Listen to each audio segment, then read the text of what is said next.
네, 안녕하십니까. 상현팀의 발표자 홍용선입니다. 네, 저희 팀은 이제 포인트 클라우드 기반 리모델링 및 견적 자동화 솔루션이라는 인공지능 시스템을 개발하였습니다. 먼저 저희 팀원을 먼저 소개해드리겠습니다. 프론트엔드 조유진, 기획자 홍용선, 개발자 장윤석, AI 개발자 김나연, 이우석, 이동훈님으로 총 6명입니다. 본 솔루션 발표에 앞서서 잠재 시장 분석에 대해서 먼저 말씀드리겠습니다. 첫 번째로 B2C 홈 인테리어 시장이 이제 확대되고 있는데요. 국내 리모델링 시장 규모는 23년 기준 약 45조 원 규모이고요. 현재 재개발 시장이 정체됨에 따라서 노후 아파트 비율이 증가함에 부분 인테리어 리모델링 수요가 증가할 것으로 예상됩니다. 두 번째로 B2B 인테리어 시공사 및 설계사 대상으로 자동화 솔루션 수요가 점점 늘고 있습니다. 예를 들어서 자동 견적 작성이나 시안 작성 등이 있습니다.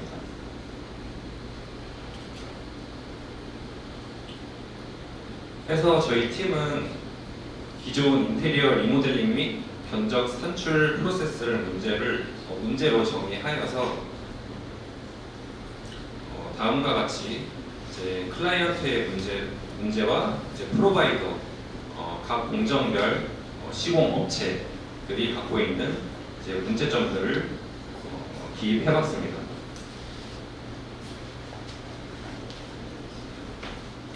저희는 이 문제를 이미지 단 한 장으로 해결하기 위해서 시스템을 개발하였습니다.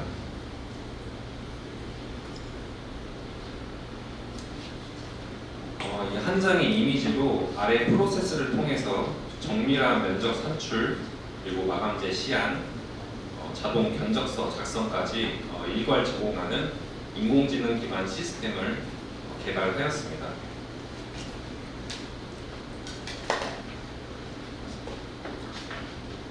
이 솔루션이 얼만큼 이제 시장에서 가치가 있는지 기존 현재 프로세스와 그리고 저희가 개발한 앱 기반 프로세스를 비교해봤습니다. 기존 프로세스는 이제 고객이 최초 이제 시공업체 리서치를 하고 1차로 업체 선정을 하고요. 그래서 그 업체들과 이제 상담하고 현장 실측이 이루어지고 그 이후에 이제 자재 선택을 하고 그래서 업체에서 이제 견적 산출을 해서 제출을 하고 이 최소 이제 두세 군데 이상의 업체에서 이제 받은 견적서를 토대로 최종 업체를 선정합니다. 이 기간은 최소 짧게는 일주일에서 2주일 그리고 3주일까지 걸리던 계약인데 저희 앱 기반 프로세스를 사용하면은 현장 사진을 이제 로드를 해서 업로드를 하고 그다음에 레퍼런스 이미지 업로드와 마감 자재 및 컬러를 지정을 합니다. 그러면은 그 다음에 이미지 시험과 마감 자재 리스트를 수령할 수 있고 해서 이제 공사를 등록하게 됩니다. 여기서 이제 클라이언트의 작업은 이제 끝이 나는 거고요.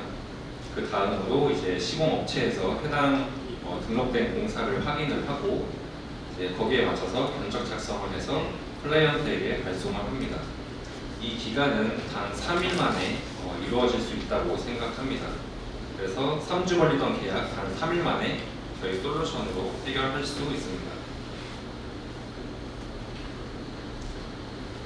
다음으로 테크니컬 플로우를 소개해드리겠습니다.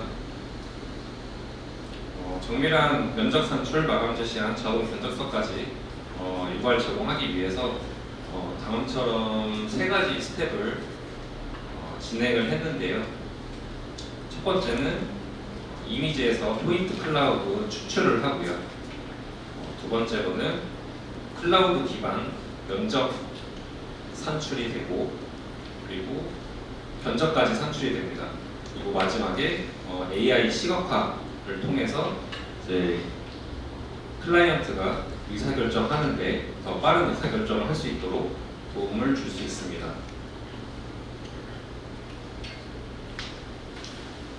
첫 번째로 이 화면은 이제 포인트 클라우드 이제 모델을 잘못 쓴 예입니다.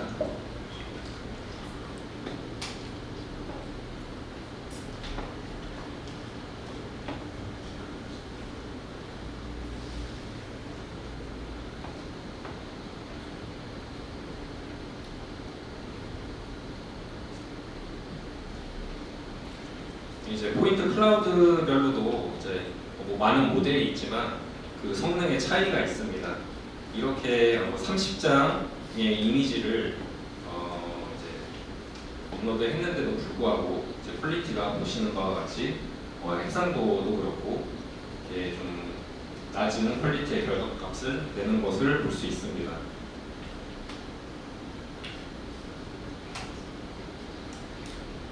그래서 다음으로 이제 저희는 이 시스템에 가장 적합한 모델을 선별해서 사용을 하였고요. 지금 이 시연되는 모습은 저희 지금 앉아 있는 이 오렌지 플래닛의 한 공간을 촬영을 해서 한 사진만 이제 업로드했을 때 나오는 이제 구현이 되는 시연 영상입니다. 저희가 쓴 모델은 VGGT의 메타에서 나오는 이제 포인트 클라우드를 사용했습니다.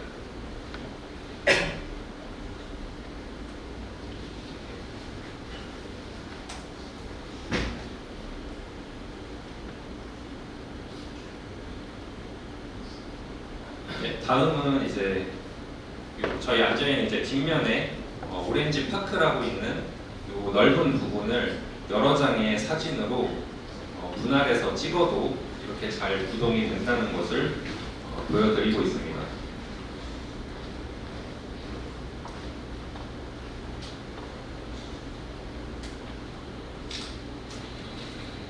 네, 두 번째로는 이제 포인트 클라우드를 기반으로 자동 견적 산출을 하는데 이제 두 가지 모델이 사용됩니다. 세그멘테이션과 레이캐스팅이 사용되었습니다.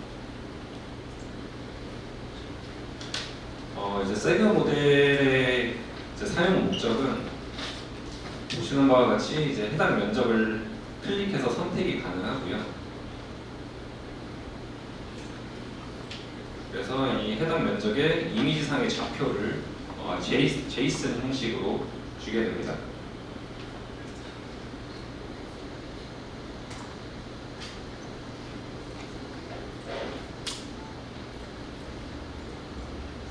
네, 다음은 이제 2D 세그먼트와 레이캐스팅을 사용했을 때의 시연 영상입니다.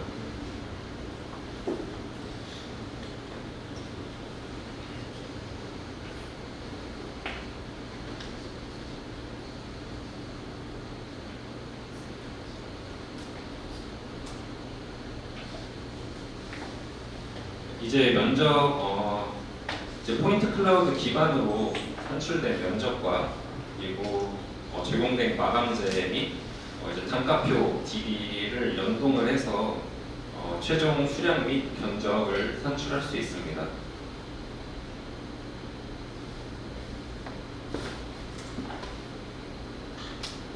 다음으로는 이제 고객의 빠른 의사결정을 돕기 위해서 AI 이미지 시각화 시연 영상을 보여드리겠습니다. 처음에 이제 해당 현장 사진을 업로드하고요.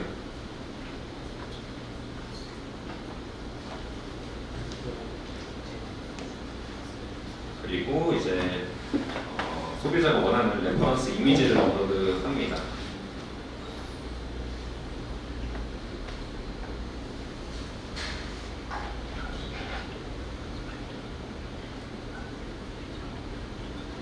그래서 이게 제너레이션이 되면은 이제 해당 현장 사진에 이제 레퍼런스 이미지에 사용된 마감 자재가 입혀지는 것을 볼 수 있습니다. 네, 지금까지 말씀드렸던 모든 게 이제 이미지 단 한 장으로 해결할 수 있는 솔루션입니다. 마지막으로 이제 앱 UI의 시연 영상을 보여드리겠습니다.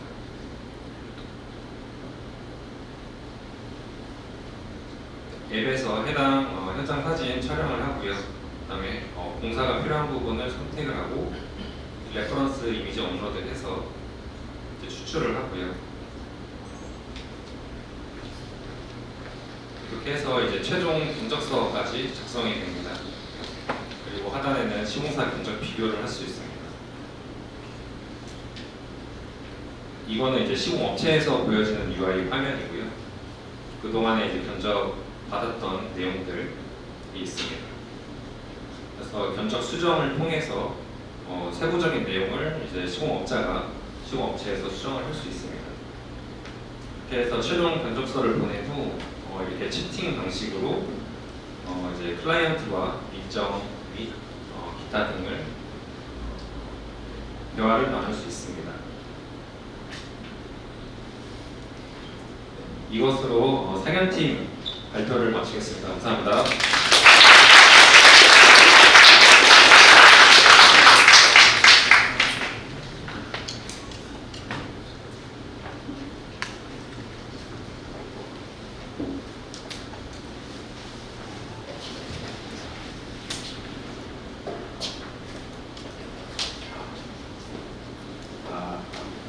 혹시 또 질문하실 분 있으면 손 들고 질문해 주시면 되겠습니다.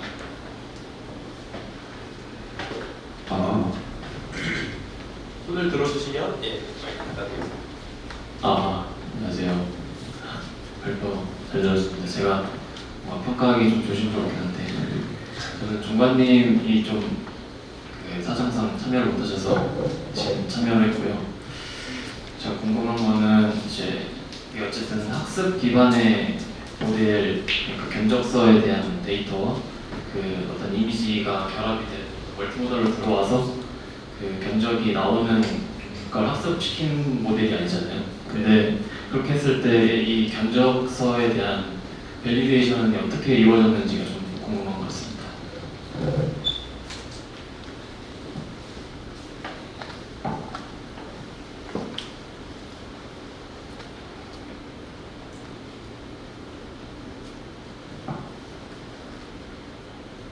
기본적으로 이제 견적 같은 경우는 자재의 그런 단위에 따라서 가격이 책정이 되잖아요.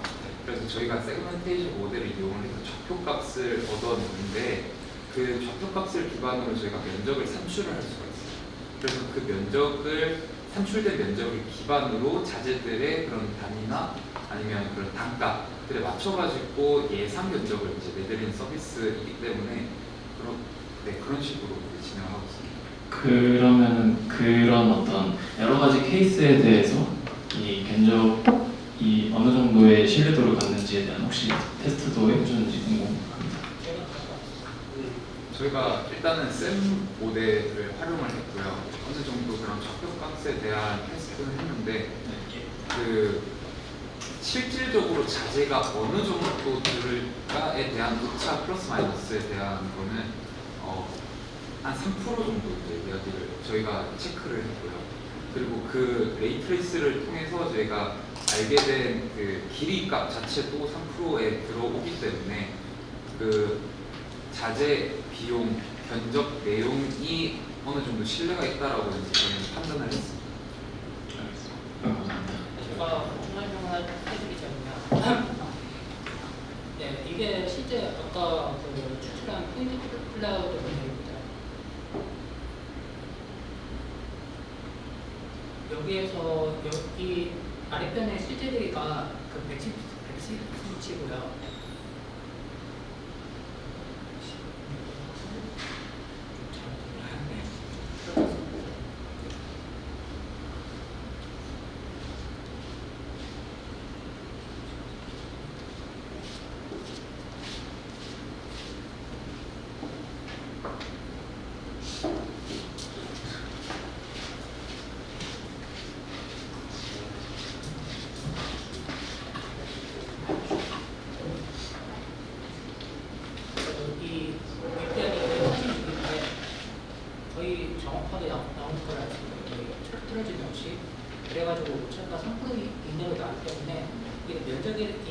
치수가 정확히 계산이 된다면 뭐 그렇게 크게 어차피 이 단가라는 게 면접당 단가에 뭐이 치수로 곱하는 거기 때문에 크게 오차가 나려면 없을 거라고 생각합니다.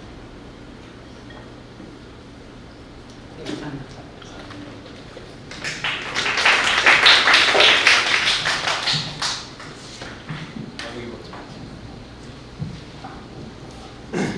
네, 안녕하십니까. 이재욱입니다. 저 같은 경우도 이와 비슷한 생각을 한 3년 정도 전에 한 적이 있었는데 약간 주제는 약간 다릅니다만 저는 생각해봤던 게 이삿짐 센터에서 이렇게 이삿짐을 이제 견적을 내야 되잖아요. 그래서 견적을 내려면 이 집안의 이 부품들을 이제 얼마 긁는지를 알아야 되는데 현재 시스템은 대충 우리 집이 몇 평이고 짐이 좀 많은 편이에요. 이러면 이제 견적이 그냥 바로 나오는 시스템이었거든요. 근데 저는 이거를 저희 그냥 폰 카메라로 찍으면 이게 자동으로 어떤 면적 계산이나 좀 계산이 될 수 있지 않을까라고 생각했어요. 여기서 이제 포인트 클라우드를 쓰셨는데 그때 이제 저는 이제 일반 카메라로 사용을 하니까 뭔가 레퍼런스 되는 뭐 의자나 탁자의 높이 같은 걸 레퍼런스로 삼으면 다른 것들도 이제 뭐 책의 높이라든가 뭐 이런 걸 바탕으로 이제 면적을 추출할 수 있다고 생각을 했거든요. 지금 이렇게 한번 해보실 입장에서 이 두 가지를 뭐 섞어서 한번 평가해 주실 수 있을까요? 어떤 이런 프로세스나 어떤 이런 생각했던 과정에 대해서? 예, 우선은 저희도 이제 처음에 오차 범위를 얼만큼 줄일 수 있는가가 이제 관건이었습니다. 그래서 이제 처음에 이제 저희가 뭐 아이디어를 내놨던 것 중에 하나는 이제 실물 박스를 이제 저희가 고객들에게 보내줌으로써 그 박스에는 이제 고객들에게 이제 뭐 필요한 이런 저희가 제공할 수 있는 물품 등을 포함해서 박스로 이제 배송을 시켜서 이제 고객이 그 박스를 이제 가운데에 두고 이제 그거를 레퍼런스 치수로 이제 기준을 삼고 사진 촬영을 하면은 조금 더 이제 오차 범위를 줄일 수 있지 않을까라고 이제 생각을 했었는데요. 근데 사실상 이제 고객이 현실적으로 사용하기에 있어서 이제 그 박스를 이제 주문해서 받아야 되는 그런 소요되는 시간이라든가 그리고 그 박스를 이제 옮기면서 사진을 찍어야 되는 이제 불편함이 있어서 그런 아이디어는 이제 거기서 이제 끝났고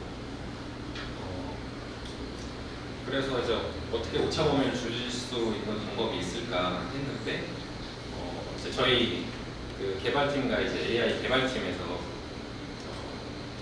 포인트 클라우드와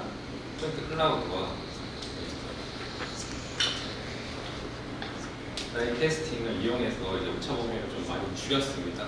그래서 이거는 제가 아니라 이제 개발팀 이제 팀원분께서 이렇게 답변해 주시면 더 좋을 것 같습니다. 저 AI 개발팀 이루서 제가 맞아 이제 답변을 드리자면 일단 레퍼런스 스케일에 대한 그 기준이나 대상 선정의 고민을 저희도 해봤습니다. 아까 말씀드렸던 그런 박스를 통해 가지고 통일된 기준을 잡을지 그럼 아니면 이제 말씀하셨던 것처럼 의자 아니면 문에 대한 조금 어느 정도 좀 통일된 예측 가능한 스케일을 잡을 수 있겠지만 그 값 자체가 정확하지가 않습니다. 그래서 이제 저희들은 그 예산 산출을 해야 되기 때문에 조금 더 오차를 줄이고 전문적인 그런 전문가들에게도 이제 맞춤형으로 제공을 할 수 있도록 그 길이를 측정하기 위해서 이제 그 스케일 팩터를 이제 치수로 입력을 받는 방향으로 이제 저희들이 진행을 했습니다. 그래가지고 조금 더 오차를 줄이는 게 저희 목적이었기 때문에 네, 그런 식으로 진행을 하게 되었습니다. 네, 잘 들었습니다. 네, 이신입니다. 궁금한 것이 이제 사실 발표를 너무 잘해서 되게 해커톤 발표 같지 않고 이렇게 IR 때 피칭하는 것처럼 발표가 됐는데 그래서 그 점은 되게 인상 깊게 봤어요. 네, 우선 그 궁금한 거는 다들 이제 처음 어제 뭐 당연히 사전 미팅을 했지만 어제 처음 만나서 팀을 꾸려가지고 1박 2일 동안 작업을 하면서 당연히 이렇게 어려운 점이 많았을 거잖아요. 근데 그런 것들이 조금은 발표에서 안 보이는 것이 좀 아쉽다라는 생각을 좀 하거든요. 그래서 어떤 점을 뭔가 목표로 하고 추구를 했는데 이런 게 좀 어려웠다라든지 아니면 뭔가 사실 다들 현업이 프로그래밍을 하는 사람들이 아니다 보니까 어려운 점들이 분명히 있었을 텐데 그런 것들 어떻게 극복했는지 좀 얘기를 해주시면 좋을 것 같아요. 이 부분에 이제 대해서는 저희가 팀을 이제 기획팀, 개발팀, AI팀, 디자이너로 이렇게 총 4개 팀으로 분류해서 이제 마케팅을 진행을 했는데요. 그래서 팀별로 이제 이번이 각각의 그런 애로사항들을 이제 말씀드리면 좋은데 저는 우선 이제 기획팀으로서 이제 과제를 먼저 받았다 보니까 그 과제를 통해서 지금 현 이제 건설 시장에 어떤 문제를 해결할 수 있는지에 대해서 좀 고민이 많이 됐었고 이게 또 이제 실질적으로 사용을 할 수 있는지에 대해서도 이제 고민이 많았고요. 그래서 이제 처음에 타겟 유저를 고를 때도 이제 일반 고객이 이제 라이트 유저로서 이제 선택될 수도 있고 프로페셔널 유저로 전문가들이 사용할 수 있도록 할 수도 있었는데 사실 전문가들이 쓰기에 저희가 이제 오차 범위에 대해서 지금 걱정이 많았다 보니까 좀 라이트 유저로 가는 방향이 어떻겠느냐라고 이제 의견이 있었는데 저희 개발팀, AI 팀에서는 이제 그 오차 범위를 이제 확실히 많이 줄여줬다 보니까 뭔가 거기에 맞춰서 조금 기획도 라이트 유저와 이제 전문가들을 이제 유저로 모두 다 타깃으로 해서 이제 기획을 진행을 했습니다. 혹시 개발적으로 이제 애로사항 있었던 거 말씀해 주시면은 팀원분들 중에 좋을 것 같아요.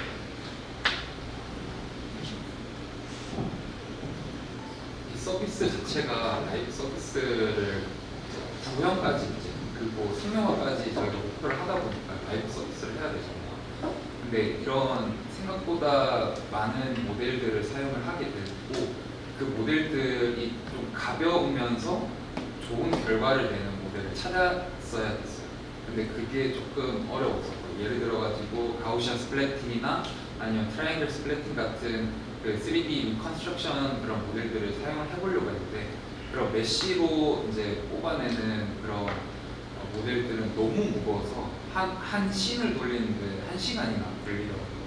그래가지고 이거 도저히 안 되겠다 해가지고 찾다가 이제 VGT라는 굉장히 가벼우면서도 이제 그 결과값이 좋은 모델들을 찾아내서 이번 그 아키폰 과업을 잘 해결해낸 것 같습니다.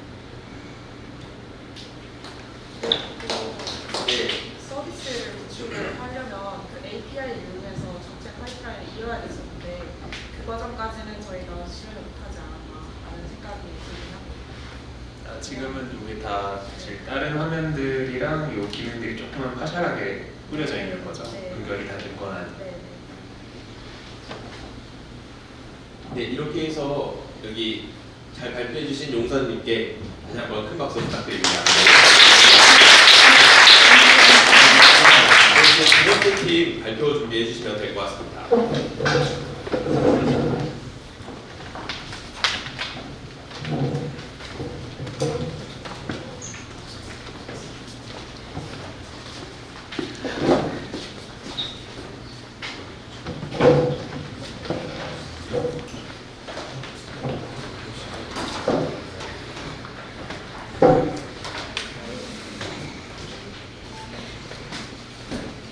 네, 시간 관계상 이번 PT 끝나면 질문은 3개씩 받는 걸로 하겠습니다.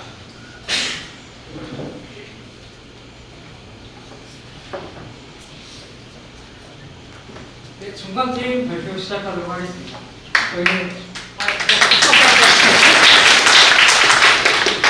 저희가 개발한 프로덕트 이름은 옵티마입니다. 옵티마이스트 모듈러 아키텍처 제너레이터라는 이름을 가지고 있습니다. 저희는 이유나 한유일, 최동혁, 박도준과 김지성으로 이루어진 종관님, 재웅님, 철이님의 리드를 받은 팀입니다. 저희가 주어진 과제는 위인랩에서 내어주신 모듈러 블록 기반 LML 자동 배치 시스템입니다. 그러니까 사용자의 요구를 LML의 자연어의 형태로 받아서 LML로 분석하고 추론해서 자동 모듈러 블록을 자동적으로 배치해서 최종적으로 모듈러 주택을 자동 설계한다라는 타스크가 주어졌습니다.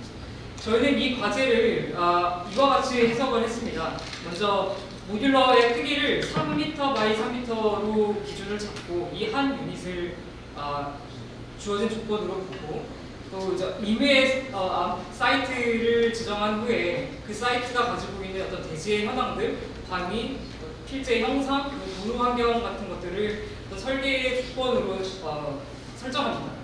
그리고 나서 그러한 조건들과 이 유닛을 가지고 이제 사용자가 이러한 공간을 원합니다, 이러한 주택을 원합니다라고 이야기를 했었을 때 이것을 LML의 에이전트가 해석을 하고 추론을 해서 사용자가 말하는 그 요구 조건을 정량화한 후에 이 모듈과 위에 기준으로 삼았던 모듈과 사이트 조건 그리고 요구 사항들을 가지고 최적화를 풀어내는 최적의 해를 구해내는 최적화의 문제라고 저희는 보았습니다. 그리고 나서 이제 구체적인 어떤 가구의 배치나 실의 오프닝 같은 경우에는 이제 규칙을 통해서 충분히 자동화가 가능하다고 파악을 하고 그때부터는 규칙 기반으로 문제를 정의를 하였습니다. 이렇게 총체적으로 종합을 하였을 때 LML 자연어를 넣었을 때 LML이 추론을 하고 이것을 모듈이 자동적으로 조합을 한 후에 최적의 모듈러 주택의 평면과 3D 모델을 도출해낸다라는 목표로 과제를 수행을 하였습니다. 그래서 이제 로직의 다이어그램은 이와 같습니다. 그래서 사용자가 텍스트로 LML을 넣으면 이것들이 파라미터와 그 설계 조건, 그러니까 정량적인 웨이트가 되는 거죠. 정량적인 웨이트로 치환이 되고 그것들을 첫 번째 최적화, 그러니까 대지 조건과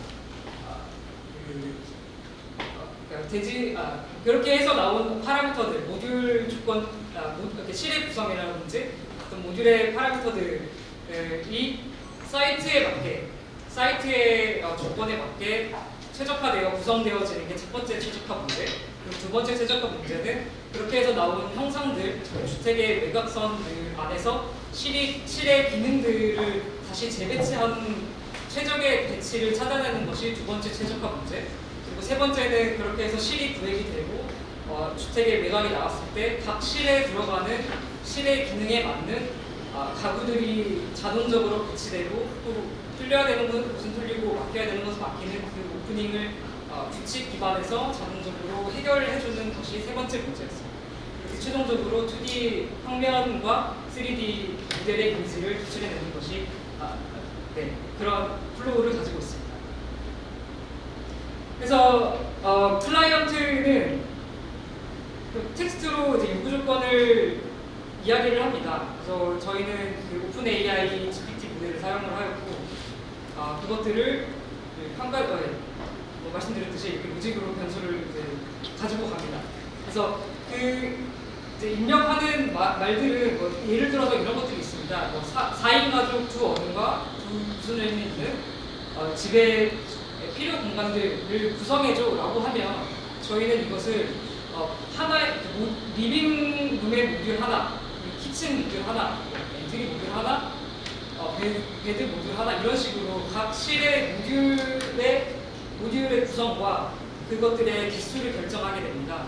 그래서 여기에서는 그런 기본적으로 상황적인 요구로 프로그램 구성과 그것들의 개수를 결정을 하게 되고 명시적인 요구, 마감이 있고 이런 것도 마찬가지로 그런 식으로 이제 해석을 해서 추론해서 들어가게 되고요.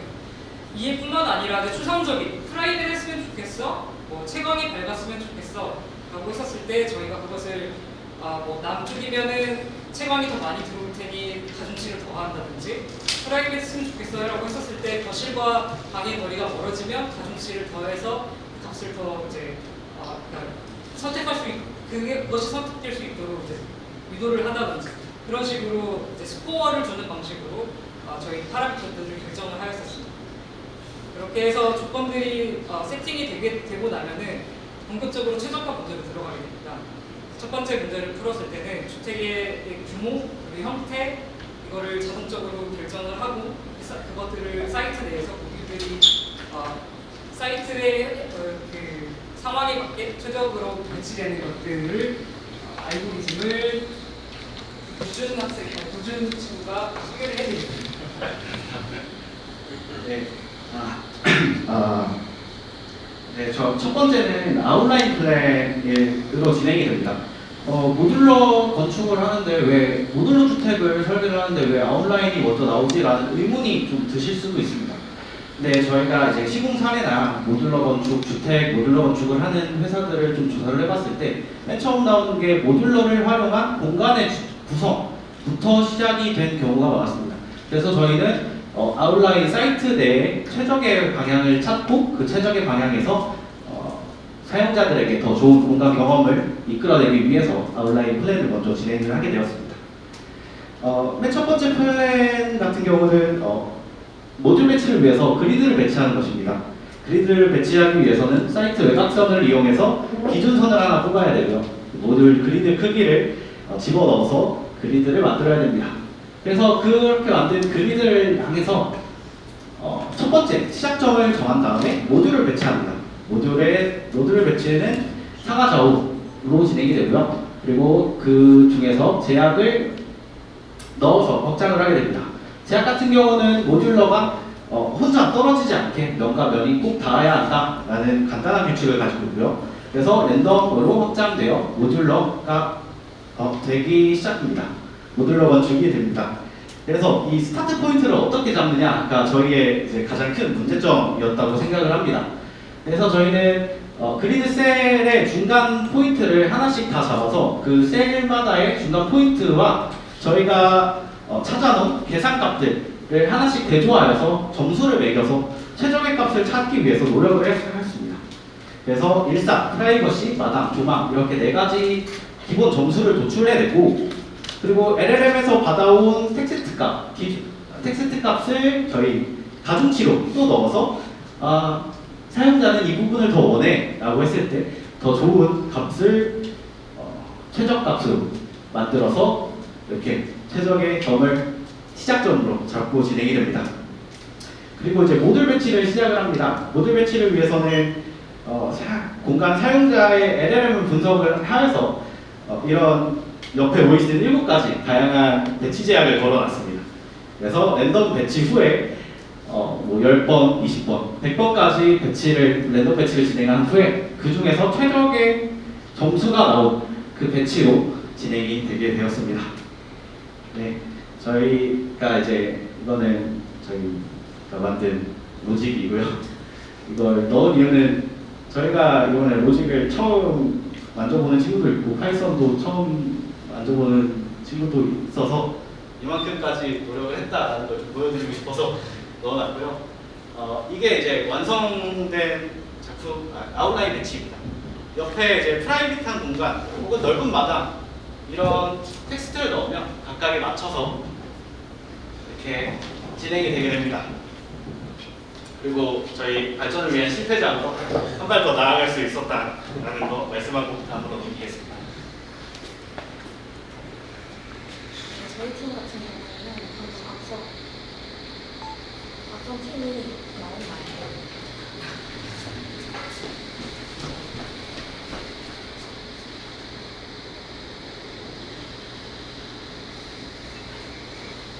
앞선 팀이 이제 제안해주신 아웃라인 기반으로 그 내에 어떻게 효율적인 평면을 배치하는가 이걸 기준으로 자동화를 진행했습니다. 전체적인 플로우는 저희 이 안에서도 단계를 3개로 구분해서 점점 조건을 줄여나가고 점수를 매기는 식으로 최적화를 진행했고요. 1팀에서 준 아웃라인과 내부의 실을 인풋으로 받아서 그걸 이제 연산할 수 있는 정보로 치환하는 첫 번째 단계를 거치고 그걸 이제 하드 조건으로 넘겨서 가능한 평면과 불가능한 평면을 구분해서 가능한 평면만을 추려서 그 다음 조건으로 넘기게 됩니다. 소프트 조건 같은 경우에는 가능 불가능을 나누는 것이 아니라 저희가 설정한 조건에 따라서 얼마나 많은 가중치를 부여해서 이걸 랭킹을 매길 건지에 대한 내용을 담고 있습니다. 첫 번째 단계 같은 경우에는 저희가 받았던 네모 외곽과 셀들을 기반으로 탐색 재료를 준비하는 과정입니다. 그래서 외벽 엣지를 추출하고 셀 간 인적성을 계산해서 이걸 제이선으로 추출하는 과정을 겪습니다. 그래서 각 지오메트리의 네모를 경계로 변환을 하고 그 엣지를 아웃라인 경계와 비교하면서 외벽으로 인정할 것인지 아닌지에 대한 도출을 하고 방향에 따라 법선극도를 붙여서 기록한 후에 이 셀이 만나 있는지 적혀 있는지에 대한 정보를 제이선으로 추출하면서 1단계를 마무리하게 됩니다. 1단계에서 아웃풋으로 나와 있는 외벽 접촉 엣지 리스트랑 셀과 셀 사이의 인접 리스트를 다시 인풋으로 받아서 하드 조건에 넘기게 되는데요. 하드 조건 같은 경우에는 저희가 거실, 키친, 베드, 매트, 엔트리 이렇게 5개의 모듈을 설정을 했는데 저희가 건축적으로 꼭 필요한 조건을 하드 조건으로 담았습니다. 그래서 예를 들어 거실이 외벽에 닿지 않게 배치된다면 그 해는 아예 사라지게 되는 식으로 가능과 불가능을 나누어서 아예 해를 줄일 수 있게 배치를 하였고요. 이렇게 해서 조건을 통과하게 되면 전체 테스트를 돌리고 그 결과값만 리스트에 저장해서 다음 단계로 넘어가게 됩니다. 이거는 같은 평면 안에서 하드 조건이 이제 LLM이 추출해준 그런 프로그램 개수에 맞춰서 배치가 진행되는데 그 아웃풋 값에 따라서 다양한 배치를 가질 수 있음을 보여주는 것입니다. 그래서 이번 단계에서 나온 배치를 기반으로 셀과 셀 사이의 인접 리스트 그리고 접촉 엣지를 결합을 해서 다시 인공지능 기반의 가중치 리스트를 받게 됩니다. 이를 같이 인풋으로 넣게 되면 저희가 이제 질적 요소를 반영해서 탑K 솔루션을 뽑아내게 되는데요. 소프트 조건 같은 경우에는 리빙룸의 만향 비율, 그리고 베드 사이의 간격, 입구에서 침실 사이의 거리, 그리고 플렉스룸의 배치에 대한 내용을 담고 있습니다.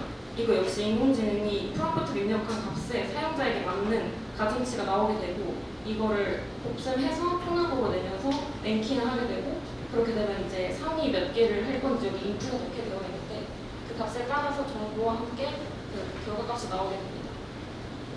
그래서 이건 전체적인 플로우를 담고 있는 이미지입니다.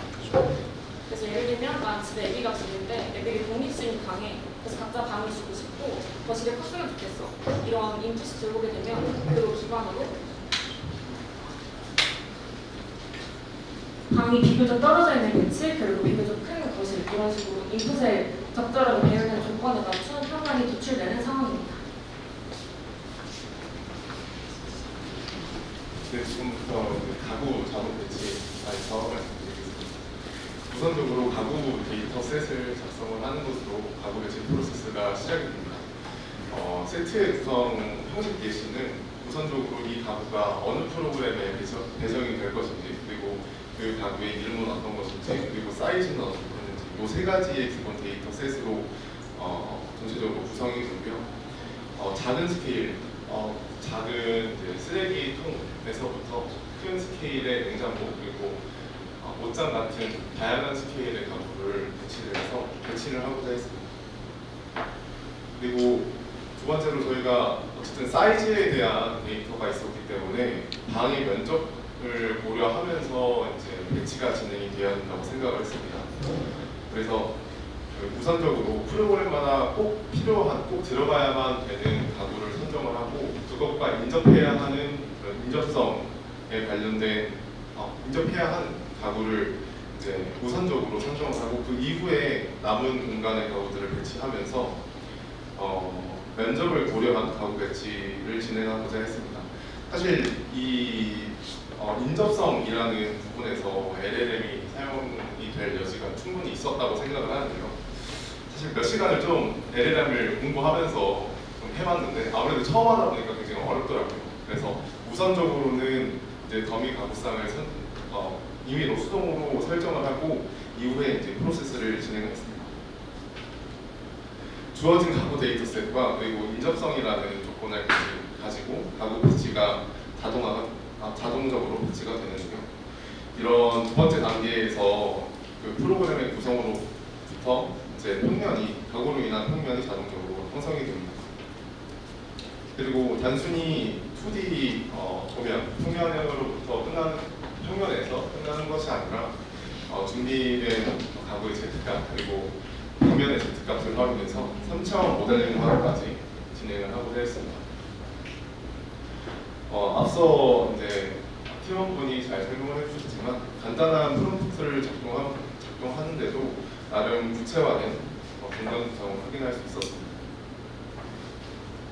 최종적으로 도출된 3D 평면 구성을 좀 API를 가져와서 어떻게 좀 구체화를 좀 더 시켜보면 어떨까라는 생각을 했었는데 저희가 이제 좀 쓰려고 했었던 나무 바나나라는 AI는 제한된 그런 사용할 수 있는 횟수가 제한이 되어 있더라고요. 그래서 API를 끌어오는 데까지는 진행되지 못했지만 어쨌든 AI와 조금 더 연결이 된다면 조금 더 구체화된 가구 배치 프로세스 그리고 전체적으로 자동화 배치를 이어갈 수 있지 않을까라는 생각으로 마무리가 되었습니다. 저희는 이렇게 여러 가지 단계를 거치면서 프로젝트를 진행했는데 설계 과정을 단계별로 나누고 연계하면서 통합 자동화 파이프라인을 실천해봤고 그리고 다양한 배치와 생성 전수를 통해서 디자인 프로젝트 최적화, 체계화 가능성을 확인했고 그리고 향후 다른 조건까지 연계 가능한 디지털 설계 기반 마련을 해봤다고 성과를 판단하고 있습니다. 물론 저희가 다 파이썬 이런 것들이 다 익숙하지 않은 사람들이 꽤나 많기 때문에 단계적 최적화 과정에서 앞뒤 프롬프트나 파이썬 알고리즘에서 요구사항이 많이 충돌했는데 그런 한계가 발생했을 때 한계를 해결하기 위해 좀 많은 시간들이 걸렸던 게 저희한테 가장 큰 문제였던 것 같습니다. 그리고 또 이제 유닛 크기가 3x3으로 구성된 상태에서 물론 있기 때문에 앞으로 조금 더 이거를 발전시켜 나간다면 공간 배치 다양성을 위해서 3x3 보드뿐만 아니라 1.5 곱하기 3 이런 식으로 좀 다양한 보드를 활용해 보려고 하고 있습니다.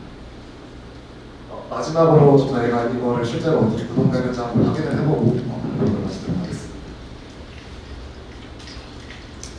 일단 간단하게 시간이 좀 걸리기 때문에 간단한 걸로 한번 해보도록 하겠습니다.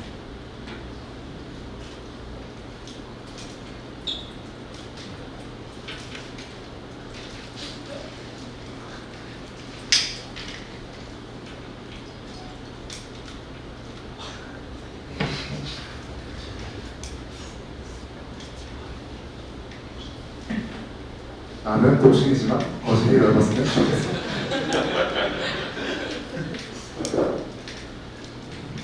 그럼 이와 같이 엔트리부터 시작을 해서 리빙룸 연결이 되고 키친이 존재하고 이 베스는 지금 3x3이지만 절반 나와서 한쪽은 코리더로 사용이 되고 이제 베드룸 빠지고 이제 2개의 여유 공간이 배치되게 됩니다. 이상으로 발표를 마치도록 하겠습니다.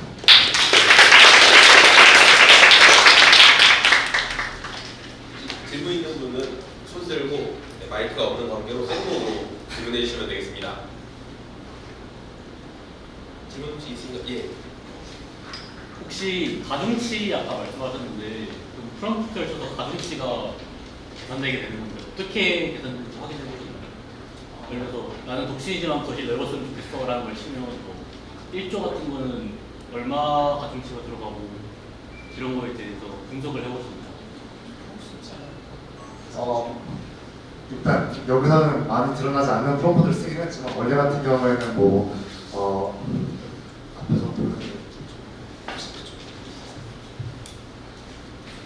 첫 번째 플로에서 배치 단계에서 저희 가중치에 대해서 한번 저는 이제 각 그리드의 점을 설정해 놓고 그 점에 대한 위치 값으로 설정을 했고요. 그래서 제가 설정한 건 도로와 점에 대한 길이 그리고 향이 얼마나 치우쳐져 있는가에 대한 위치값, 플로우 값을 이렇게 지정하게 됩니다. 그래서 주출 입구까지의 거리를 이제 계산하는 값도 있고요. 그리고 도로까지의 거리, 그리고 사이트 내부의 방위에 따라서 남측이나 북측에 점수를 더 주는 그런 점수화로 진행을 하였습니다. 감사합니다.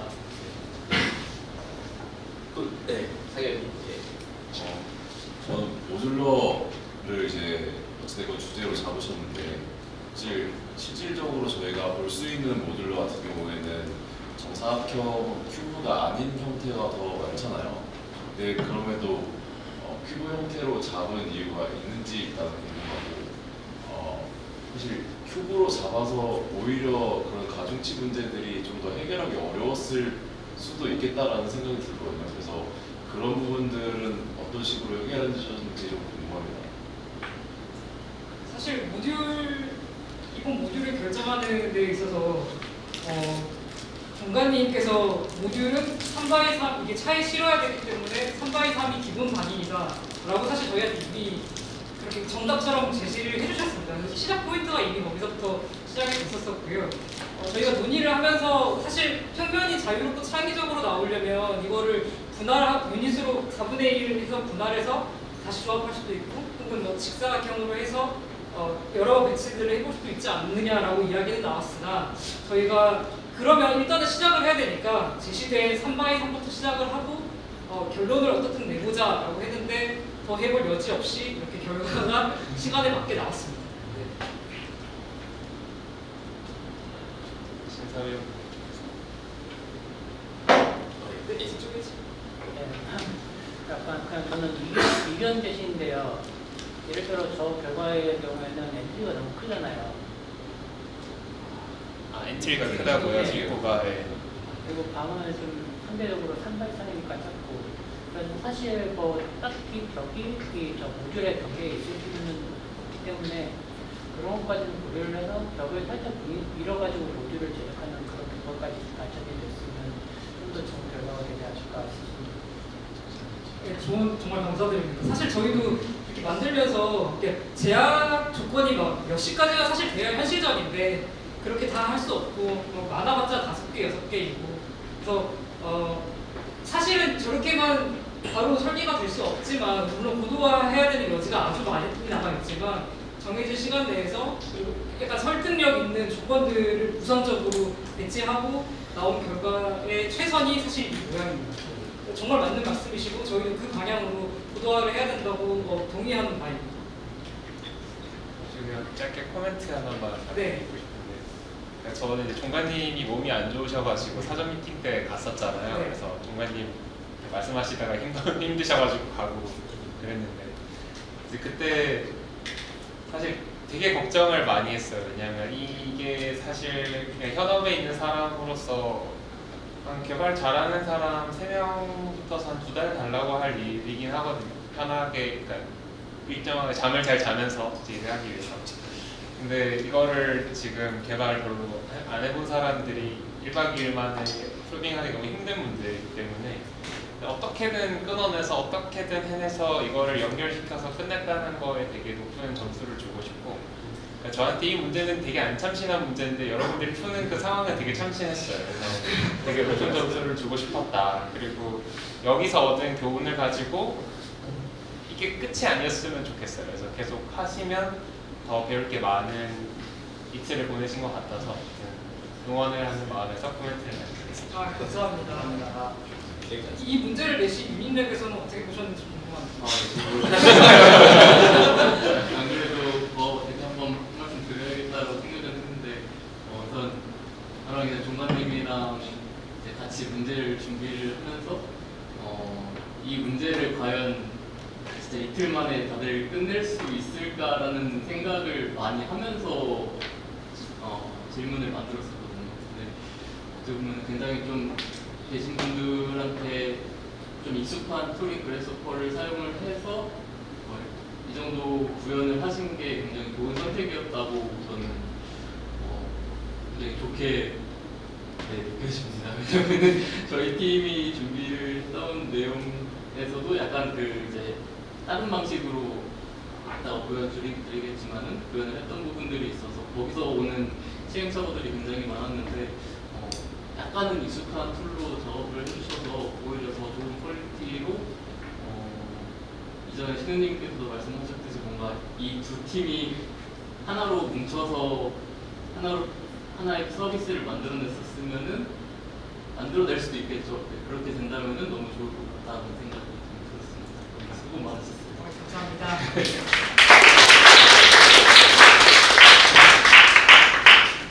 네, 발표해 주셔서 감사하고요. 이제 세 번째 팀 발표 준비하도록 하겠습니다. 네, 고생하셨습니다.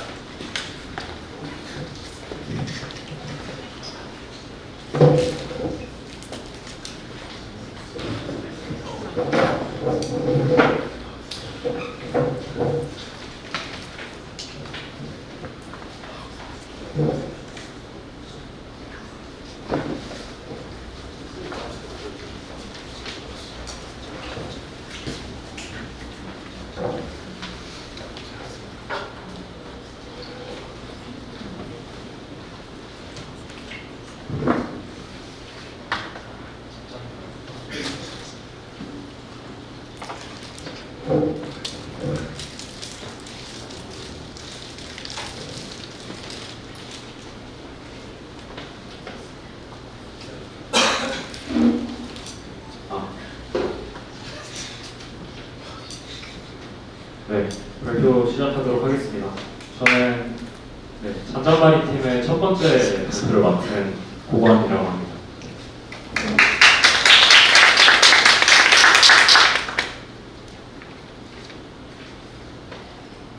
네, 지금 연결이 끊어졌는데 여러분들이 첫 페이지에서 보신 사진은 생성형 AI가 만들어낸 잔잔바리라는 물고기의 이미지였습니다.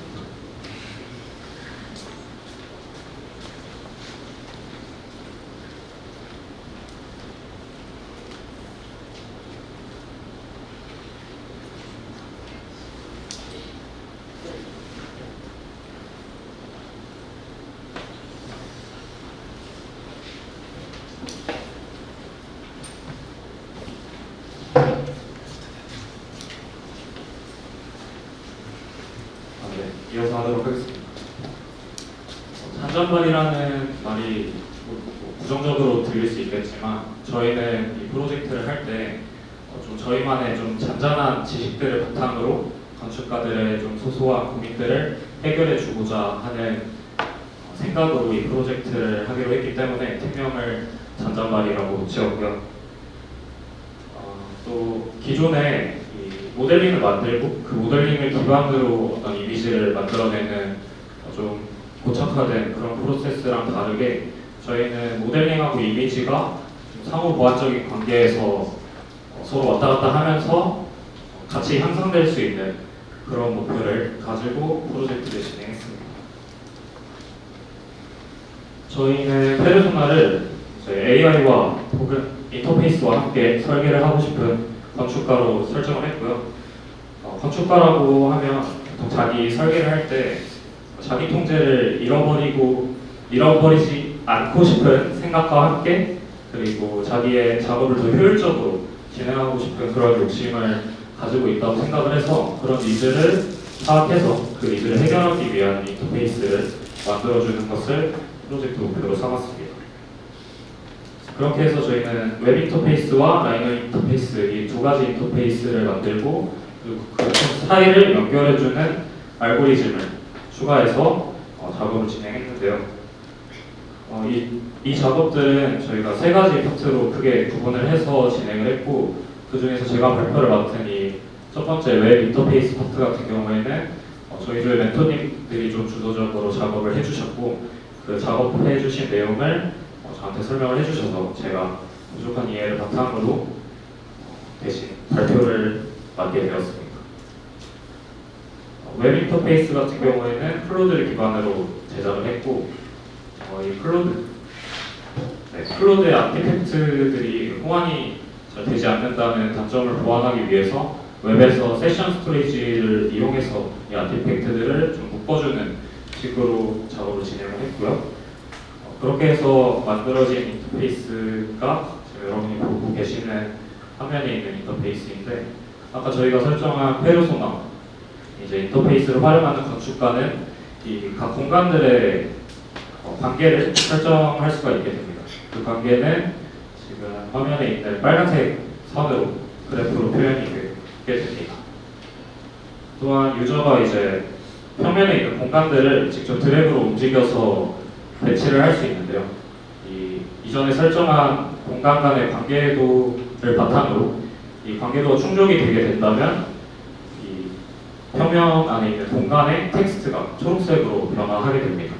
그리고 이 과정에서 개구부들이 다 만들어지게 되고 모든 관계 설정이 이제 충족이 되게 돼서 모든 텍스트가 초록색으로 변화하게 되면 저희는 이게 평면도 하나가 완성됐다라고 보고 진행을 했습니다. 다음으로 첫 번째 웹 인터페이스에서 라이노 인터페이스로 넘어갈 때 사용되는 알고리즘에 대해서 조금 설명을 하고자 하는데요. 웹 인터페이스에서 이제 데이터를 빼낼 때 JSON으로 빼내게 되고 이걸 이제 라이노에서 열기 위해서 이 데이터 파일을 바꿔주는 그런 알고리즘을 사용을 했고, 그리고 라이노에서 가져온 이 커브들을 바탕으로 개구부가 포함되어 있는 벽체들을 먼저 세우게 됩니다. 그리고 가장 바깥에 있는 아웃라인을 기준으로 슬라브를 만들고 그 슬라브를 벽체 위아래에 붙이는 식으로 모델링을 마무리하게 됩니다. 이상으로 첫 번째 파트는 발표 마치고 두 번째 파트 발표자에게 넘겨주도록 하겠습니다. 네, 저는 저희가 사용한 그 AI 모델들에 대해서 말씀드리겠습니다. 저희는 레플리케이팅 생성형 AI 모델을 활용했는데요. 먼저 이미지 생성 모델을 선택한 기준은 이미지 퀄리티, 시간, 그리고 비용이었습니다. 적절한 가구 소스를 잘 내는, 즉 이미지 퀄리티가 좋은 결과물들을 내는 모델들을 찾기 위해서 이렇게 마스크를 씌우는 등 변수를 조정해보며 스터디를 진행했고요.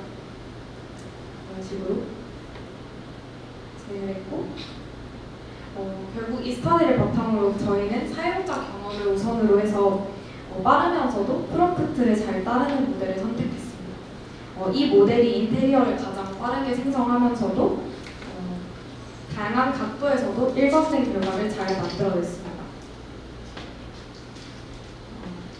3D 모델 스터디의 경우에는 가구를 빠짐없이 정확하게 3D로 변환하는가를 기준으로 선택했습니다. 약 4개의 모델을 스터디했는데요. 이 모델이 가장 가구 인식 성능이 가장 좋았습니다. 이렇게 이미지에 있는 가구를 크롭했을 때 가장 3D로 잘 변환한 결과를 볼 수 있고요. 나머지 모델들은 보시는 것처럼 3D를 이제 변환할 때 품질이나 인식하는 그 능률이 아쉬운 부분이 있었습니다.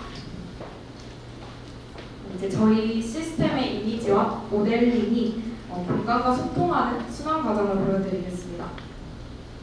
첫 번째로 이 실내 뷰 이미지를 이미지 생성 알고리즘을 통해서 사실적인 인테리어 이미지로 변환합니다. 두 번째로 이 생성된 이미지에서 원하는 가구를 크롭하는데요. 이때 그 가구를 인식할 때는 챗GPT API를 사용했습니다. 그리고 세 번째로는 이렇게 크롭된 가구 이미지를 이미지2 모델링 알고리즘을 통해서 3D 모델링으로 이렇게 구현을 했고요. 이렇게 GLB 파일로 변환을 하게 됩니다. 사실 다음 단계에서는 이제 이 3D 모델링이 실내에 배치가 되고 다시 처음 단계로 돌아가서 이 과정이 반복되면서 이제 공간이 채워지는 시스템인데요. 다음 발표자로 넘어가기 전에 사실 이 순환 과정을 처음 테스트할 때는 시간이 너무 오래 걸리고 품질도 너무 안 좋아서 오늘 안에 마감을 할 수 있을까 이렇게 걱정을 다들 많이 했었는데요. 저희도 나노 바나나를 이용해서 이렇게 이미지를 업스케일링하면 AI가 더 가구를 더 정확하게 인식하고 3D 변환도 훨씬 빨라진다는 것을 발견했습니다. 이 덕분에 저희가 총 런 시간을 6분에서 2분으로 줄여가지고 이 슬라이드를 넣었습니다. 정말 뿌듯했기 때문입니다. 다음 발표로 넘어가겠습니다. 네 번째 프로세스에 대해서 설명드릴 거고요. 여기 마지막 프로세스 같은 경우에는 좀 지오메트리 같은 요소들에 대해서 설명드리려고 합니다. 저희가 앞서 설명드렸던 GLB 파일 같은 경우에는 저희가 주로 타겟을 한 라이노 프로그램에서 사용하기 어려운 타입인데요. 그래서 저희는 GLB 타입을 라이노 지오메트리 메시로 한번 변환을 하고 그것을 다시 블록화하는 작업을 진행했습니다. 가우 같은 경우에는 다 같이 연결되어 있을 수도 있지만 좀 떨어진 그런 메시 형태가 될 수 있기 때문에 저희 블록화해서 모델링을 배치하게 됐고요. 전반적으로 변환된 가구를 모델링에 배치하는 프로세스 같은 경우에는 그래서퍼가 아닌 익숙한 라이노 인터페이스에서 사용할 수 있도록 저희가 세팅을 했습니다. 저희가 세팅한 작업에 대해서 좀 설명드리자면 처음으로 앞서 GLB 파일에서 라이너 지오메트리로 블록화했던 객체들을 선택할 수 있고요. 그 앞선 그 블록에서 가구 이름을 선택해서 진행하시면 됩니다. 그렇게 진행한 블록을 비치를 하게 될 텐데 저희가 준 세팅값 같은 경우에는 바닥 왼쪽 벽, 정면 벽, 오른쪽 벽, 천장과 같이 옵션을 두고 해당하는 서피스를 선택할 수 있게 설정을 해줬습니다. 서피스를 설정한 다음에 저희가 일정의 격자를 나눠가지고 배치할 수 있는 포인트를 제시해 주고요. 해당하는 포인트에 선택하게 되면 다음과 같은 이제 조명의 위치가 선택됩니다. 조명이 선택된 위치는 사용자가 도에 있어서 덤볼이라든지 스케일을 조절해서 사용할 수 있을 거라 기대를 하고 있습니다.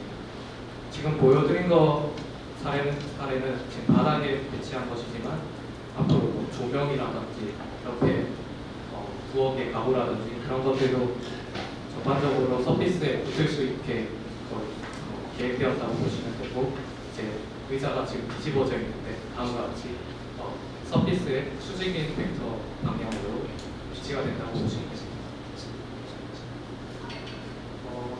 아무래도 이번 해커톤 참여하는 인원들 같은 경우에 개발을 많이 안 해보기도 했고 개발을 이제 처음 하시는 분들도 계셨는데 그래서 저희가 아카이브 프로파는 툴을 조금 동일하거나 저장하는 과정이 필요했고 저희는 그 과정에서 모션이나 깃을 사용해보면서 참여자들이 이번 악기톤을 통해서 작업하고 개선해 나가는 것을 배울 수 있었습니다.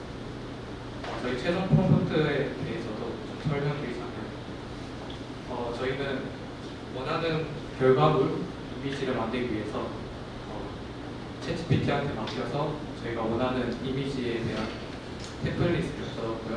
거기에 따라서 저희가 새로운 가이드를 제시해서 프롬프트를 작성했습니다. 이 내용 같은 경우에는 나중에 퍼블릭에 공개될 것이고 나중에 보시면 좋을 것 같습니다. 마지막으로 저희 프로젝트에 대한 리마인드를 한번 해서 하자면 저희는 AI와 함께 설계를 하고픈 건축가라는 메시지를 남기고 싶은데요. 건축이라는 것이 코딩, 이런 개발과 같은 분야에 접목이 잘 안 되고 있지만 저희와 같은 프로세스에서 러프하지만 원하는 결과물을 만들면서 새로운 가능성과 기회를 만나면서 시발점이 될 수 있지 않을까 생각합니다. 네, 이상 저희 팀 잔잔바리였습니다.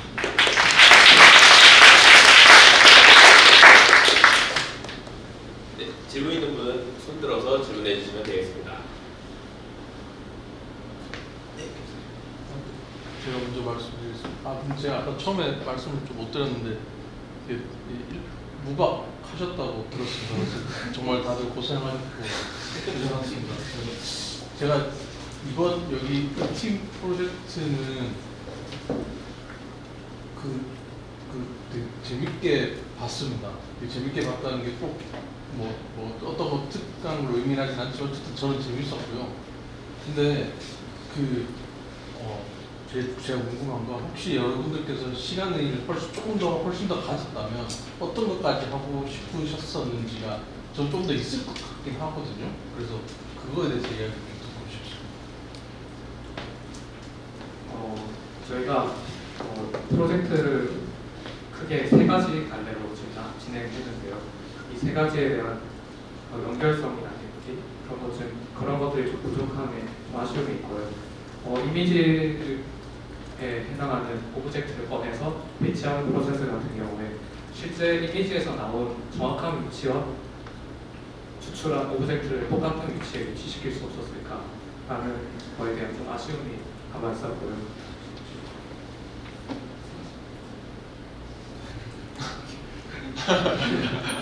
그런 부분들이 있었던 것 같습니다.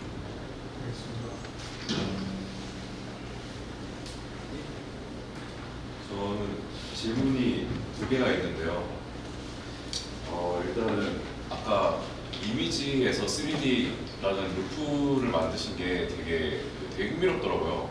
사실 어찌됐건 이미지에 3D를 수출을 하고 그걸 또 다시 이미지로 만들어서 그거를 또 3D로 만들고 그게 언제까지 반복되나요?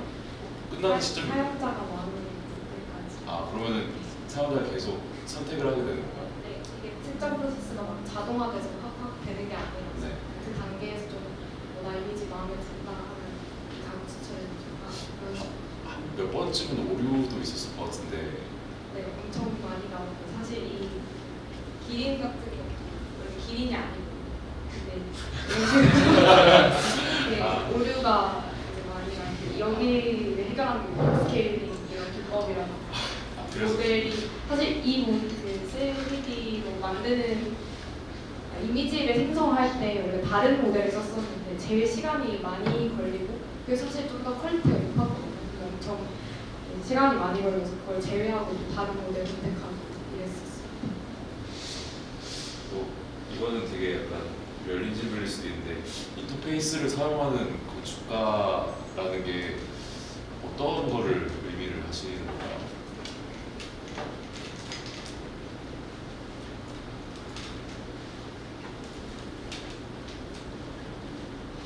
저희가 만든 인터페이스 같은 경우에는 웹 기반 인터페이스 하나, 라이노 기반 인터페이스 하나 이렇게 준비를 했었는데요. 저희가 예상한 인터페이스 같은 경우에는 아무래도 접근성을 가장 중요시했기 때문에 웹 기반, 라이노 기반을 설계했던 게 가장 주안점이고요. 저희는 그렇게 접근성을 위주로 두 개의 인터페이스를 왔다 갔다 하면서 사용할 수 있으면 좋지 않을까 그런 호기심, 접근성을 가장 중요시 생각합니다. 덧붙이자면 인터페이스가 이렇게 딱 돼 있으면 이게 완성본이 아니었고 어떠한 분위기겠다 이런 거를 되게 빠른 시간 안에 시각화할 수 있다는 게 장점이 있어요.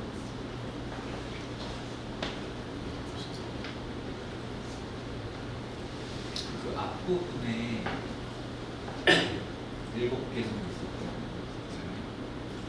그 앞에가 있죠. 그래서 다이어그램에서 평면처럼 나오는 부가적인 설명을 보여주는데 저 부분은 어떻게 적어주셨어요? 아니면 슈퍼가 생각을 걸까요? 저거는 사실 정말로 제가 다 해서 그러니까 솔직히 저기는 제가 정말 많이 한 부분이라서 개인적으로 저는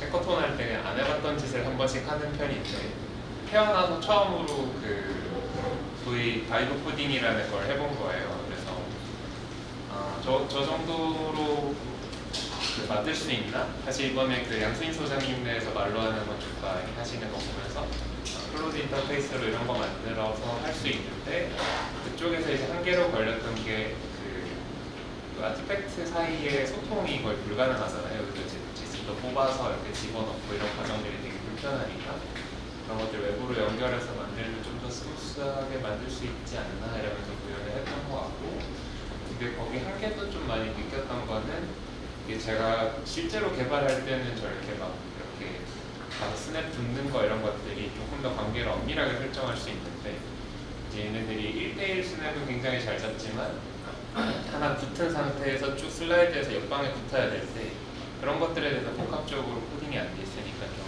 어려운 부분들 이런 것들은 확실히 존재했던 것 같고 시간이 좀 더 많았다면 그런 부분들에서 개선을 해나갔을 것 같긴 합니다.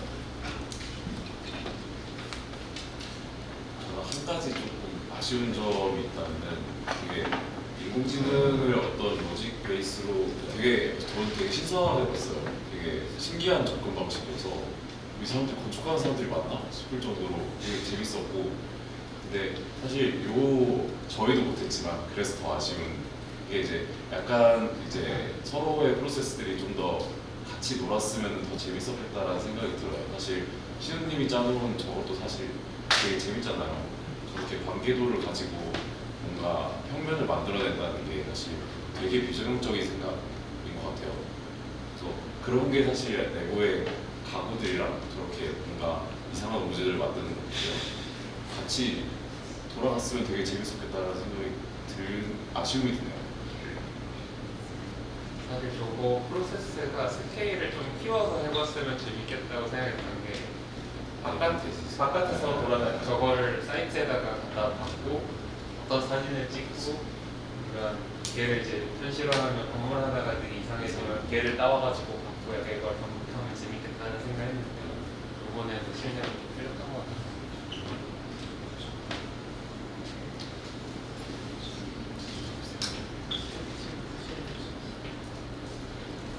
시연을 하실 거예요? 아, 제가 시연을 제 컴퓨터 안에서만 다 세팅을 해놔가지고 하려면 이렇게 같이 올려요. 이거 어떻게 될 거예요?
약간 편법이니까 조용히 하겠습니다.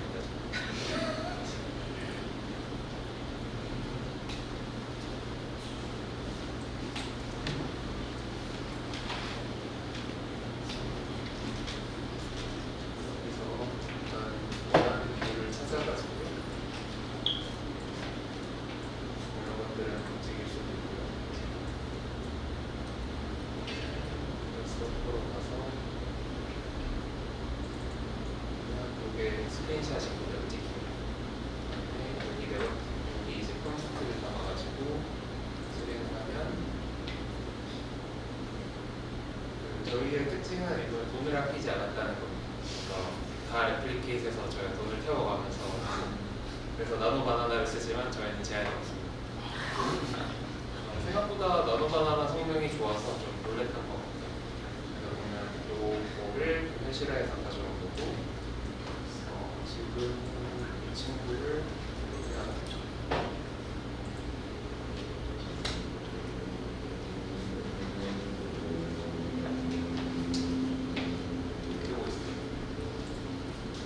아까 설명에서 조금 빼먹었던 거는 이 이미지 안에 있는 거의 모든 가구들을 다 찾아야 돼요. 다 디텍팅을 해가지고 이 이미지들을 다 커팅을 하고 얘 같은 경우는 여기가 창이 아니라 또 막 이상한 아트월이라고 생각하는 거죠. 이런 것들도 다 뭔가 특이점이 있다고 생각하는 부분들을 다 이제 가구라고 생각해서 찾게 되고요. 그래서 이것들을 아마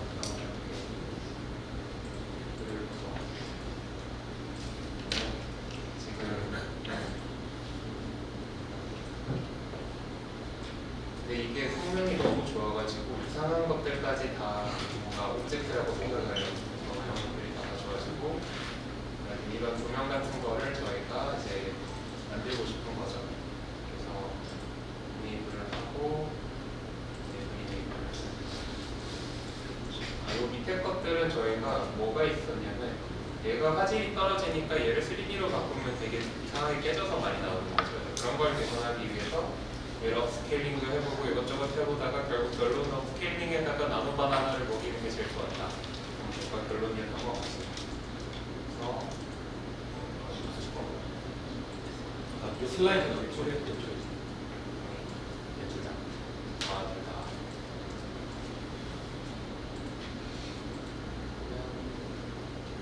원래는 이 인덱스를 맞춰야 되는데 이렇게 들어가면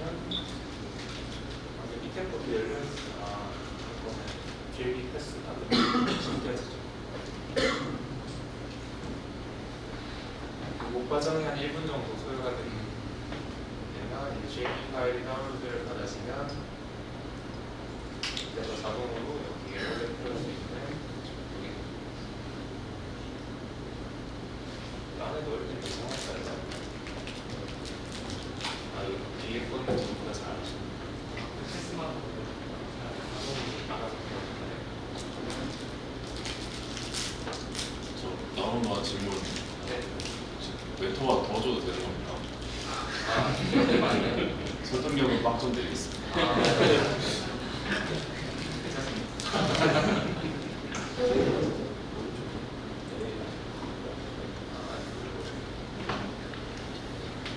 원래 이렇게 시험을 하지 않는 게 어떨까라고 생각도 했는데 그냥 이렇게 만든 거 아쉬우니까 같이 공유를 하는 차원에서 저는 없었다 생각하시고 좋은 기억만 가져가시고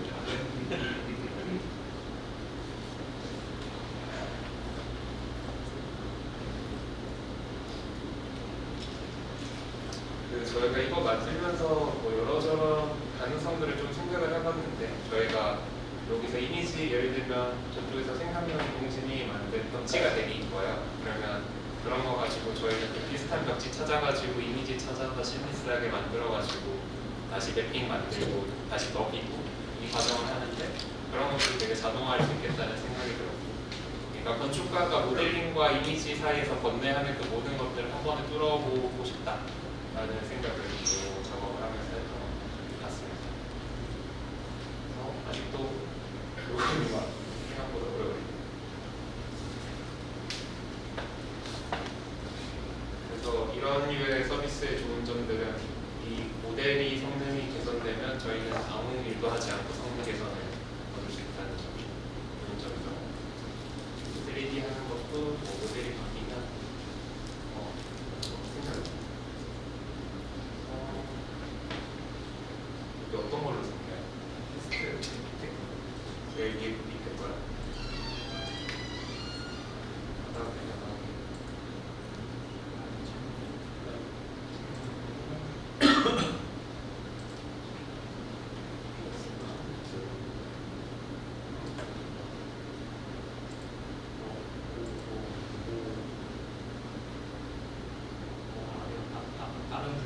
다른 블로그 쓸까요? 블로그를 하고 대체할 수 있고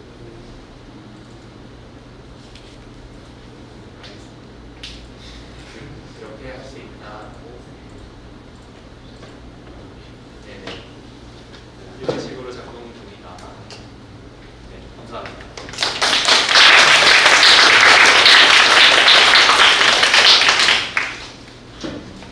네, 마지막 팀 소유주 네, 발표해 주시죠.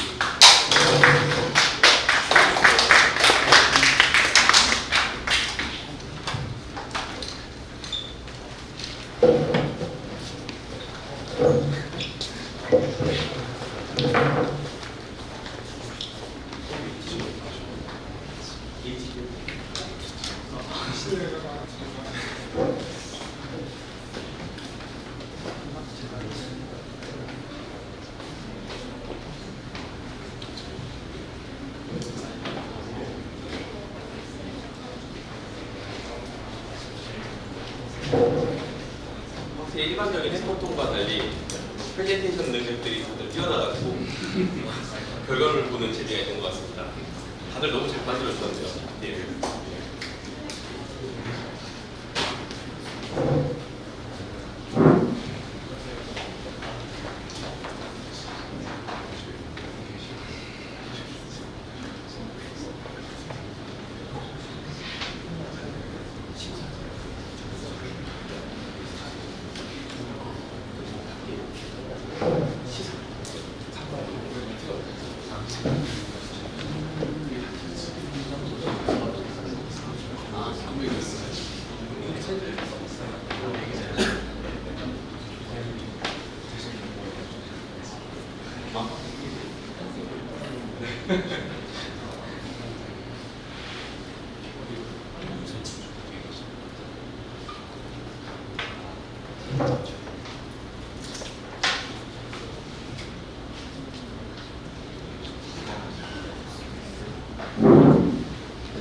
팀 설계 이창으로 인사드리겠습니다.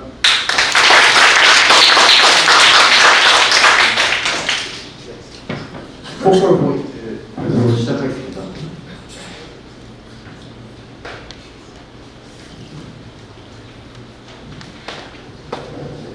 저희 목차는 총 9개로 팀 소유 소개, 프로젝트 설명, 주제 해석 및 목표 설정, 팀별 업무 분담, 프로세스 프레임워크, 프로젝트 발전 과정, 프로젝트 시연, 프로젝트 시행착오, 프로젝트 작업 소감 이렇게 9가지로 준비를 했습니다.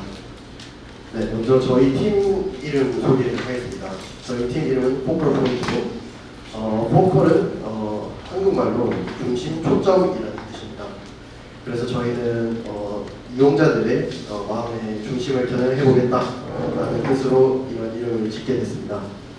그리고 비하인드가 하나 있는데요. 어제 말씀해주셨던 것처럼 멘토분들이 족발집에서 이런 귀한 악기톤을 구상하셨던 것처럼 저희도 포컬 포인트라는 곳에서 사전 미팅을 가졌습니다. 그래가지고 이렇게 이름을 지은 비하인드가 있고요. 다음은 팀 설교 소개를 드리겠습니다. 네, 일단 저희 멘토로 유닐레벨 박솔규님 그리고 멘토 유혜민님이 저희 팀을 이끌어주셨고, 저희 팀은 A팀과 B팀으로 이루어져 있는데 A팀의 홍영님, A팀의 이창록, B팀의 조석희님, A팀의 양영원님, B팀의 연승님 이렇게 구성이 되어 있습니다. 저희 프로젝트를 일단 설명드리겠습니다. 저희 프로젝트는 모듈러 기반 LLM 자동 배치 시스템입니다. 간단히 말씀드리면 사용자의 자연어 입력을 받고 자연어를 LLM이 해석하고 그 해석한 걸 바탕으로 최적의 공간 배치를 자동으로 생성하는 시스템을 구상해보자 라는 목표를 가지고 있습니다. 이것을 좀 쉽게 예를 들어 말씀드리면 먼저 LLM이 사용자에게 질문을 던집니다. 그러면 사용자는 이렇게 요구사항을 말합니다. 예를 들면 부엌과 거실이 붙어있고 서재가 있는 아늑한 집을 만들어줘 이렇게 얘기를 합니다. 부엌과 거실이 붙어있다라는 상대적으로 명확한 요구 조건이 있고 서재가 있는 아늑한 집을 만들어줘 이런 상대적으로 모호한 요구가 있습니다. 그런 요구 모두를 LLM을 통해서 최적의 공간 배치를 구상해보자 라는 걸 목표로 삼고 있습니다. 저희는 저희 팀만의 주제 해석과 목표 설정을 해봤습니다. 저희는 사용자에게 한 번 더 집중을 해보기로 했습니다. 그래서 처음에 사용자 니즈 파악을 먼저 해보자 라는 생각을 가졌고, 그 다음 LLM을 통해서 사용자의 니즈를 구체화하고, 그 다음에 최적의 블록 배치 선정을 한 다음에 블록을 2D나 3D로 시각화해보자 라는 마음을 가지고 있습니다. 즉 저희의 팀 목표는 일반인도 전문 지식 없이 LLM 기반 대화를 통해 원하는 공간을 설계하는 경험을 제공하자가 저희 목표가 되겠습니다. 다음은 저희 팀의 업무 분담입니다. 저희 팀은 A팀과 B팀으로 나눠져 있습니다.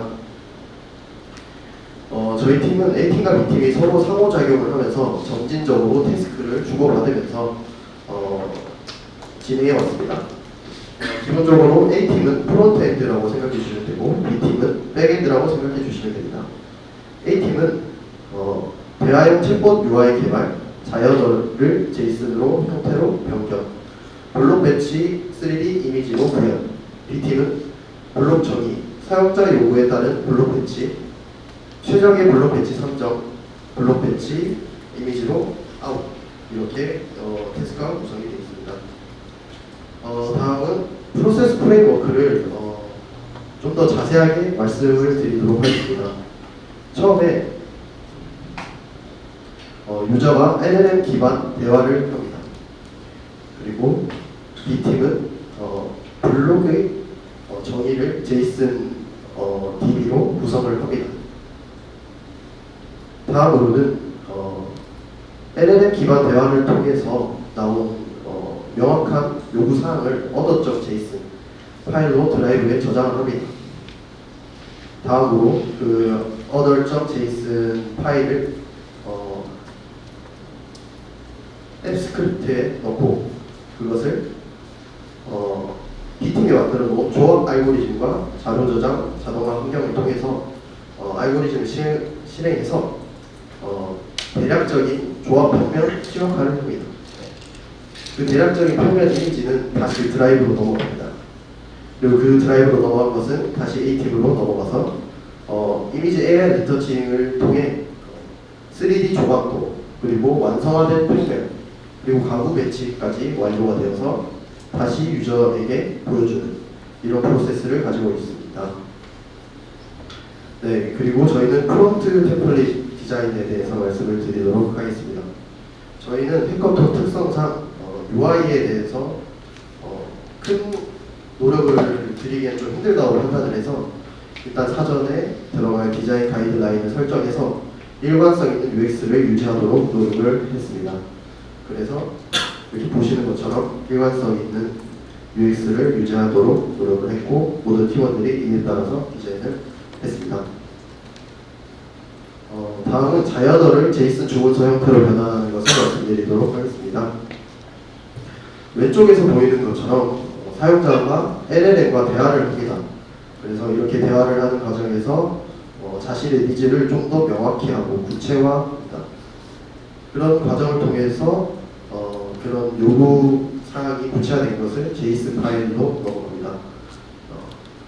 이런 과정에서 중요한 것은 프로젝트 목표에 맞게 가장 효과적으로 대응할 수 있는 변수를 설정하는 것이 중요하다고 판단을 했습니다. 그래서 이 부분을 좀 집중해서 연구를 했고요. 그리고 이제 다음부터는 다음 발표를 맡은 분이 마이크를 옮기도록 하겠습니다. 네, 그래서 이제부터 구체적으로 블록 배치가 어떻게 진행될지 발표를 해드리도록 하겠습니다.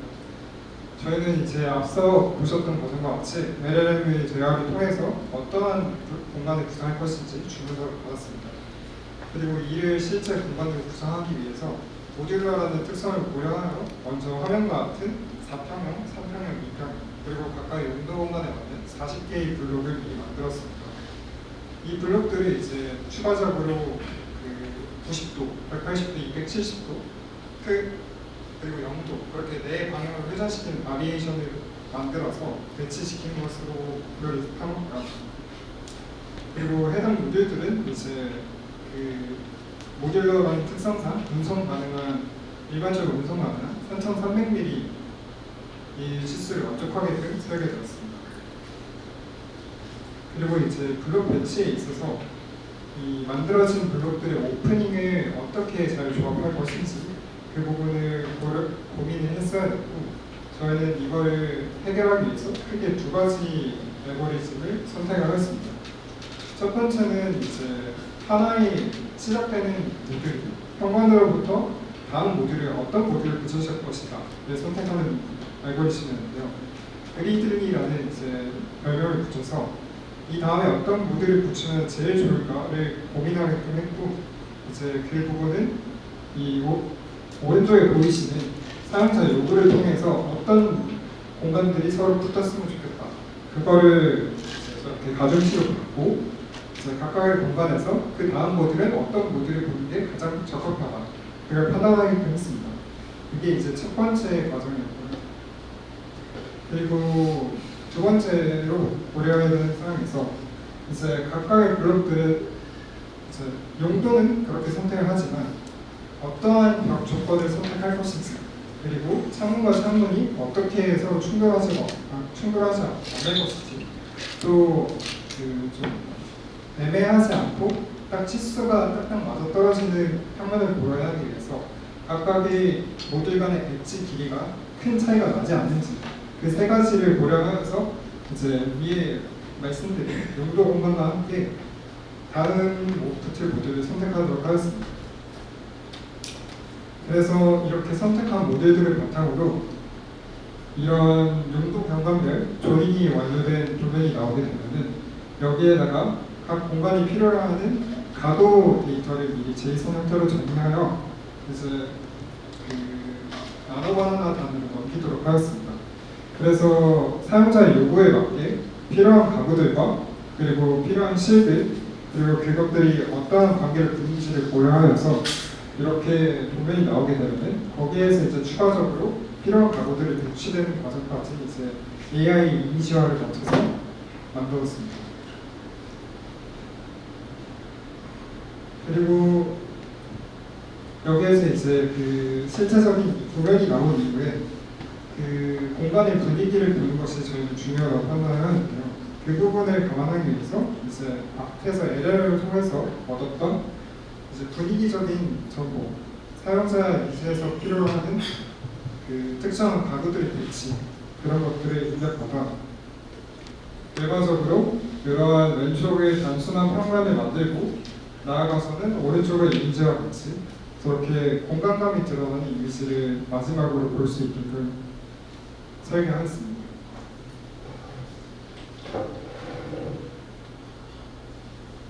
네, 그래서 지금 보시는 거는 이제 실제 시연 영상인데요.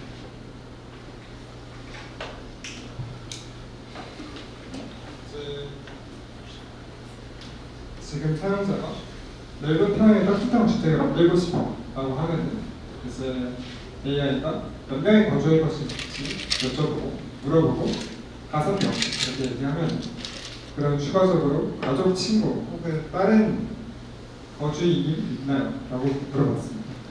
그래서 공부를 할 거고 쉐어하우스 형태를 살고 싶다라고 사용자가 이야기를 하였고 여기에서 이제 침실을 각방에 쓸 것인지 아니면 같이 쓸 것인지 이런 정보들을 물어보면서 실제로 어떤 공간이 필요한지 구체화해 나가게 됩니다.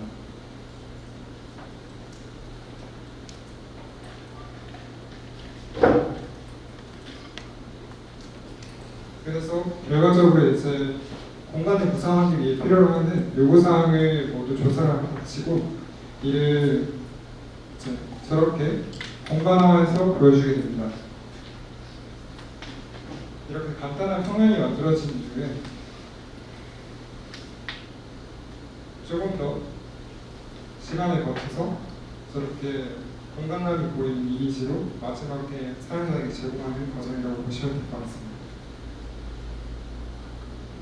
그래서 다시 한번 프로세스 프레임워크를 정리해 드리자면 이제 유저는 LLM과 대화를 하면서 자기 요구를 구체해 나가고 그리고 그걸 뒷단에서 실현하기 위해서 이제 블록 데이터를 미리 정리해 두고 그리고 구체하는 정보는 이제 주문서 형태로 뒷단에 전개되게 되면은 이제 이 정보를 바탕으로 이제 조합 알고리즘을 실행하고 평면 이미지를 다시 앞으로 넣게 됩니다. 그리고 마지막으로 이제 AI 이미지 리터칭이 이루어져서 마무리가 된다고 보면 될 것 같습니다.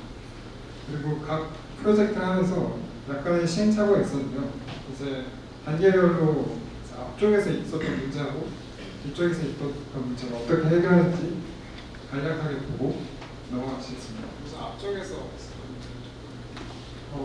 일단 여기 보시는 안쪽에서 문제점들은 처음에 유저가 LLM과 대화를 하면서 나는 인터페이스 관련 문제인데요.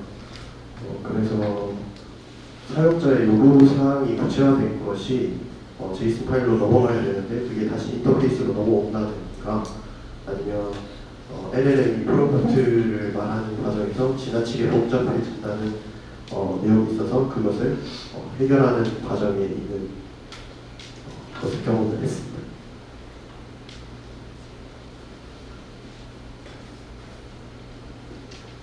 그리고 이제 배치에 있어서는 좀 더 시행착오가 많았는데요.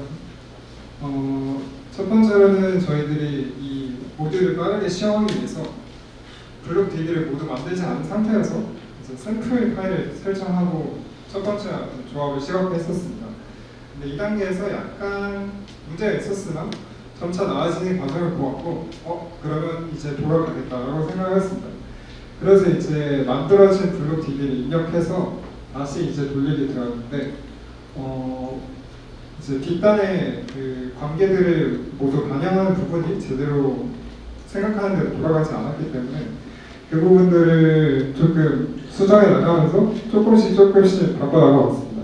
여기에서는 이제 그 부분이 전혀 반영을 못하고 있었고 저희가 조금씩 코드를 다시 살펴보면서 이렇게 나아지는 과정을 거쳤는데 보시면 이제 벽체 같은 것들이 좀 제대로 만들어지지 않은 모습이 보입니다.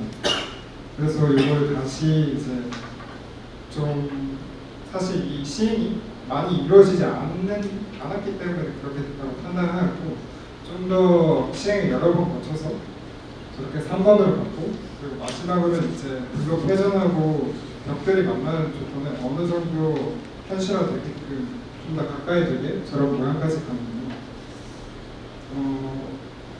사실 이런 문제가 저희가 처음에 구상했었던 아이디어를 일부 누락하면서 생겼다는 거를 프로젝트를 끝낼 때쯤에 다시 발견하게 됐습니다. 그래서 이 부분이 정말 아쉬웠는데 오프닝 조건이 생긴 것들을 미리 경우의 수를 산정하고 이제 최대로 오프닝이 각 칸별로 최소한 그 정확한 외벽이 만들어주기 위해서 최소의 오프닝을 설정했었는데 이 부분을 저희가 빠뜨렸어가지고 되게 아쉬웠습니다.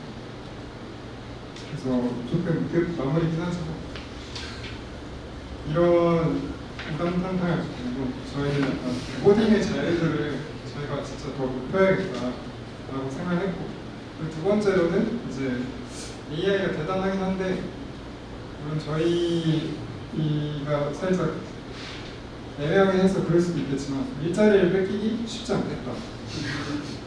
그리고 세 번째로는 그러면서 한편으로는 또 이제 저런 도면 같은 것들을 한편으로 조금 그럴듯하게 만들어지는 모습을 보면서 그래서 건축 설계에 접근하기는 허들이 낮아지고 있다. 그리고 이제 이것들을 건축가 입장에서 생각했을 때 시각적으로 계속 보면서 하는 과정과 이걸 개발하는 프로세스는 너무 다른 프로세스다. 또 찍어내는 설계는 살아남기 어렵지 않겠나 이런 생각을 다들 하도록 합니다. 네, 이상으로 팀 설계였습니다. 뭐 Q&A 있다면 진행해 주시면 감사하겠습니다.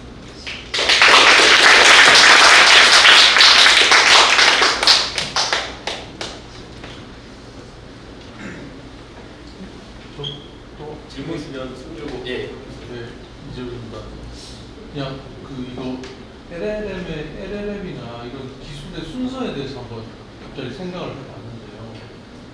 그러니까 초반에 어떤 정확한 어떤 요구 조건을 이제 주어서 거기에 맞게 이제 설계를 할 수도 있을 것 같기도 하고 오히려 무작위로 엄청나게 많이 풀어놓고 여기서 반대로 LLM을 활용해서 좀 뭔가 순서를 좀 바꿔봐도 수도 있지 않을까 이런 생각이 그냥 불현듯 들었는데 혹시 이런 그 LLM을 어디에 어떻게 적용한다거나 뭐 이런 부분에 대해서 고민을 해본 거에 대해서 설명해 줄 수 있을까요?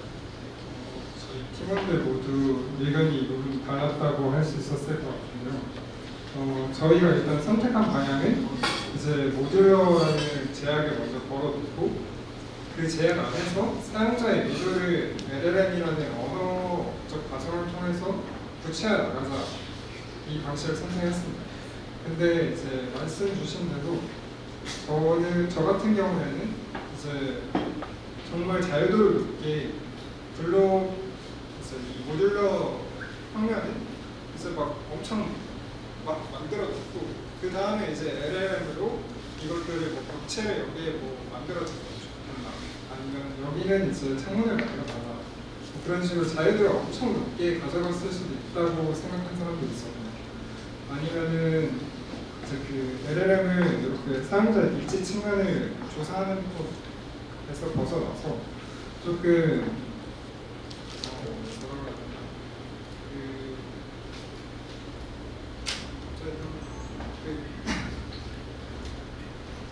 그 공간의 그 각각 특성 하나하나를 조금 만들어 나가는 과정을 할 수도 있지 않았었나라고 생각하는 부분이 있었습니다. 근데 이것들이 결과는 어쨌든 그 주어진 주제에 알맞게 가려면 모듈러 틀을 조금 가져가야 된다고 생각했고 이렇게 진행하게 됐습니다.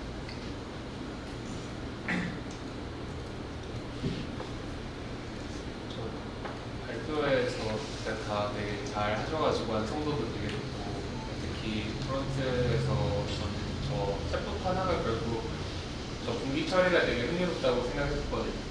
똑같은 창구에서 유저는 똑같은 데다가 세팅을 하고 있는데 어떨 때는 그 사람 생각을 더 구체화해주는 쪽으로 가는 거고 어떨 때는 그게 실제로 집을 짓는 저 블록에다가 인풋이 들어가는 거고 그런 분기들이 되게 재밌다고 생각했는데 결과적으로 이 프로덕트의 목표는 이 LLM으로 인해서 그 구체화된 이 사람의 취향이 만족되었는가 성취되었는가잖아요. 그런 부분에 대해서 발표에서 조금 다뤄지는 부분이 적어가지고 보강을 해주실 수 있나 해서요. 그 해당 부분에 대해서 계획이 조금 되어 있었는데요.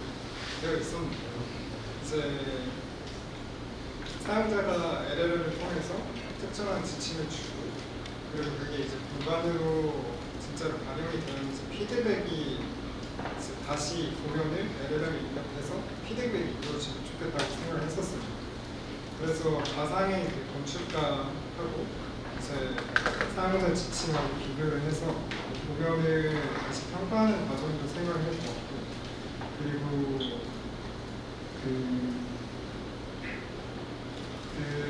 지금 여기에 제대로 반영이 되지는 않았지만 각 공간별로 블록별로 이제 특정한 분위기에 대한 것들을 미리 블록 제이슨에 입력을 하고 그에 맞게 만약에 가구 스킨 같은 걸 미리 설정을 했었다면 좀 더 그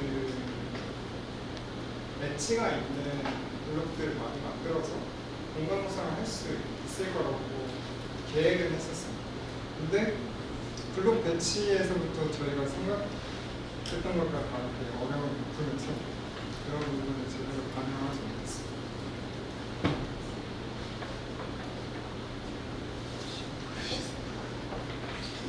이거는 이제 저희가 간단하게는 아니고 저희가 아까 시행 영상으로 보여드렸던 그 책인가요? 예를 들어 아이들과 함께 얘기 중 교육은 지금 쓰면 좋겠어.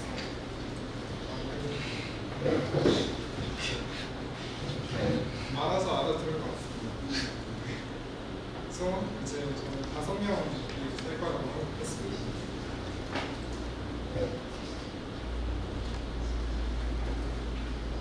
침실은 몇 개가 필요할까? 양이 침실 3개, 침실 하나가 필요합니다.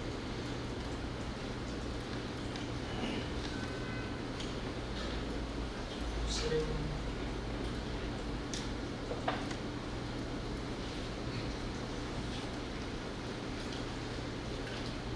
선생님이 쓰면 좋겠습니다.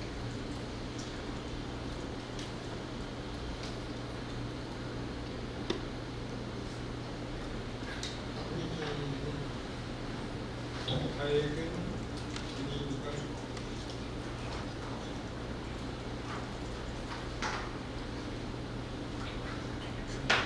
하는 저기 집에 응답을 생성 중이라고 해서 주변에 메시지를 띄워주고 이제 내가 준비가 되었다고 말하는 그러면 저희도 이제 화면도 만들기 좋게 눌러서 이를 첫 번째 공간을 가지고 여기게 됩니다.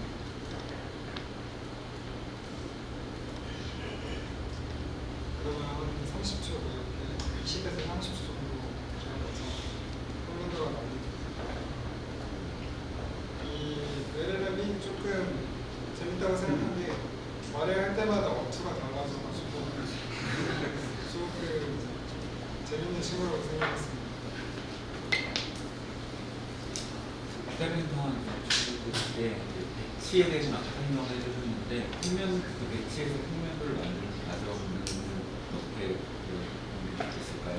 LLM이 어떤 걸까요? 아니면 배치에 맞는 평면을 구성하는 과정이 있을까요? 우선 기본적으로는 이제 배치를 바탕으로 크게 이제 외벽 라인하고 그리고 오픈되어 있는 라인이 들어오게 되잖아요. 거기에서 이제 추가적으로 완벽하진 않지만 이제 그 내벽이 만들어져도 괜찮다 싶은 곳 아니면 내벽이 만들어지면 안 되겠다. 예를 들어 거실과 주방이 붙어 있는데 모듈 사용법은 이게 분리되지 않도록 하나로 연결되어 있기 원하는 사람도 있을 수 있을 것이고 분리되어 있기 원하는 사람도 있을 수 있을 것이고 그런 부분이 약간 구현이 완벽하진 않은데 경우에 따라서 조금씩 다르게 불가능한 것 같아요.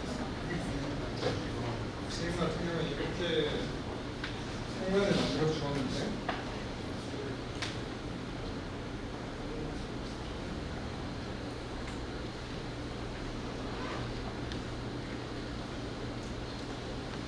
조금 논의를 드리겠습니다. 만들었으면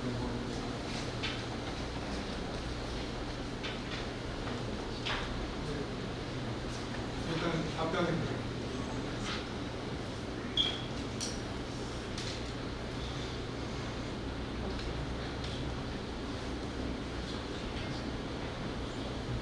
하나 질문이 있습니다. 외벽을 미리 외벽에 있는 모듈들을 설정을 하고 그걸 짜면 쓰는 형식이잖아요. 네, 맞습니다. 네, 이게 외벽을 미리 설정을 하고 나서 그런 거에 비해서 특별히 더 효율적인 면이 있을까요?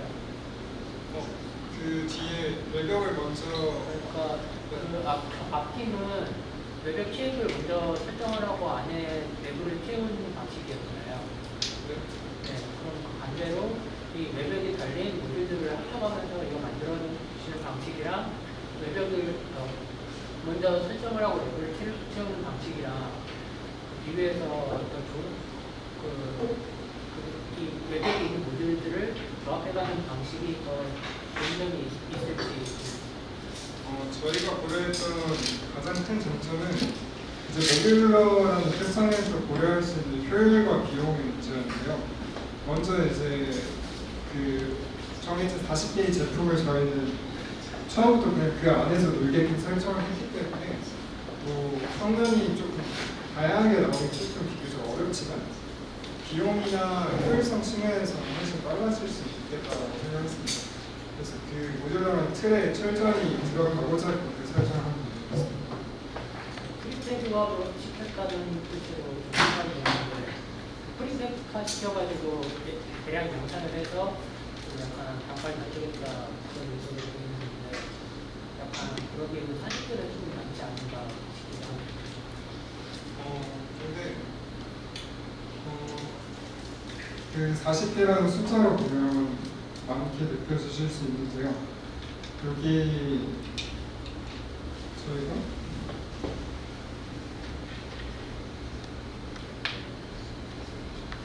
이렇게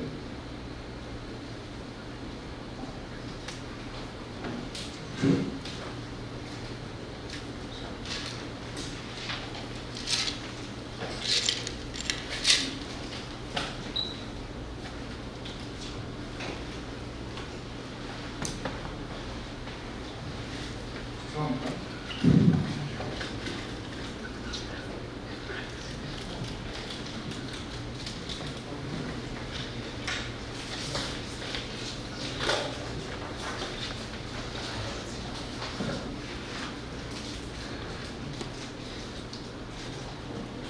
말로 설명을 드리자면 그 이제 40개라는 개수는 많은데요.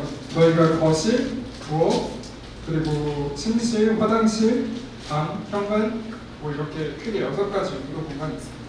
근데 이 각각의 용도 공간에 모두 같은 형태로 구성된 모듈이 들어가기 때문에 실질적으로 부자재가 들어가는 치수나 그런 부분에 있어서는 40 나누기 6이 있다고 보시면 됩니다. 그리고 그 각각의 이제 벽 배치도 사실 왼쪽 벽과 오른쪽 벽도 치수가 동일하고 그런 것들이 치수가 일치하게 적용되는 부분이 많기 때문에 어떤 생산적인 측면에 있어서는 뭐 40개도 아니고 뭐 한 두세 가지 한 10개가 안 되는 부자재를 바탕으로 공간을 설계를 한다라고 보시면 될 것 같습니다. 개인적인 의견은 벽 하나짜리는 좀 약간 현실성이 없지 않나 싶긴 합니다. 약간 구조적으로도 약간 기둥으로 지지가 될까요? 저희가 이 모듈 사이즈가 3,300에서 가장 큰 게 3,800 사이즈이기 때문에 사실 하나의 모듈에서 모든 하중이 지지되지 않더라도 구조적으로는 어차피 그 주택이 모듈러 주택이 단층 위주로 생각을 했기 때문에 구조적 문제는 없을 거라고 생각했고요. 그리고 실제로 공간을 연결하기 위해서도 저런 모듈들이 필요했었습니다.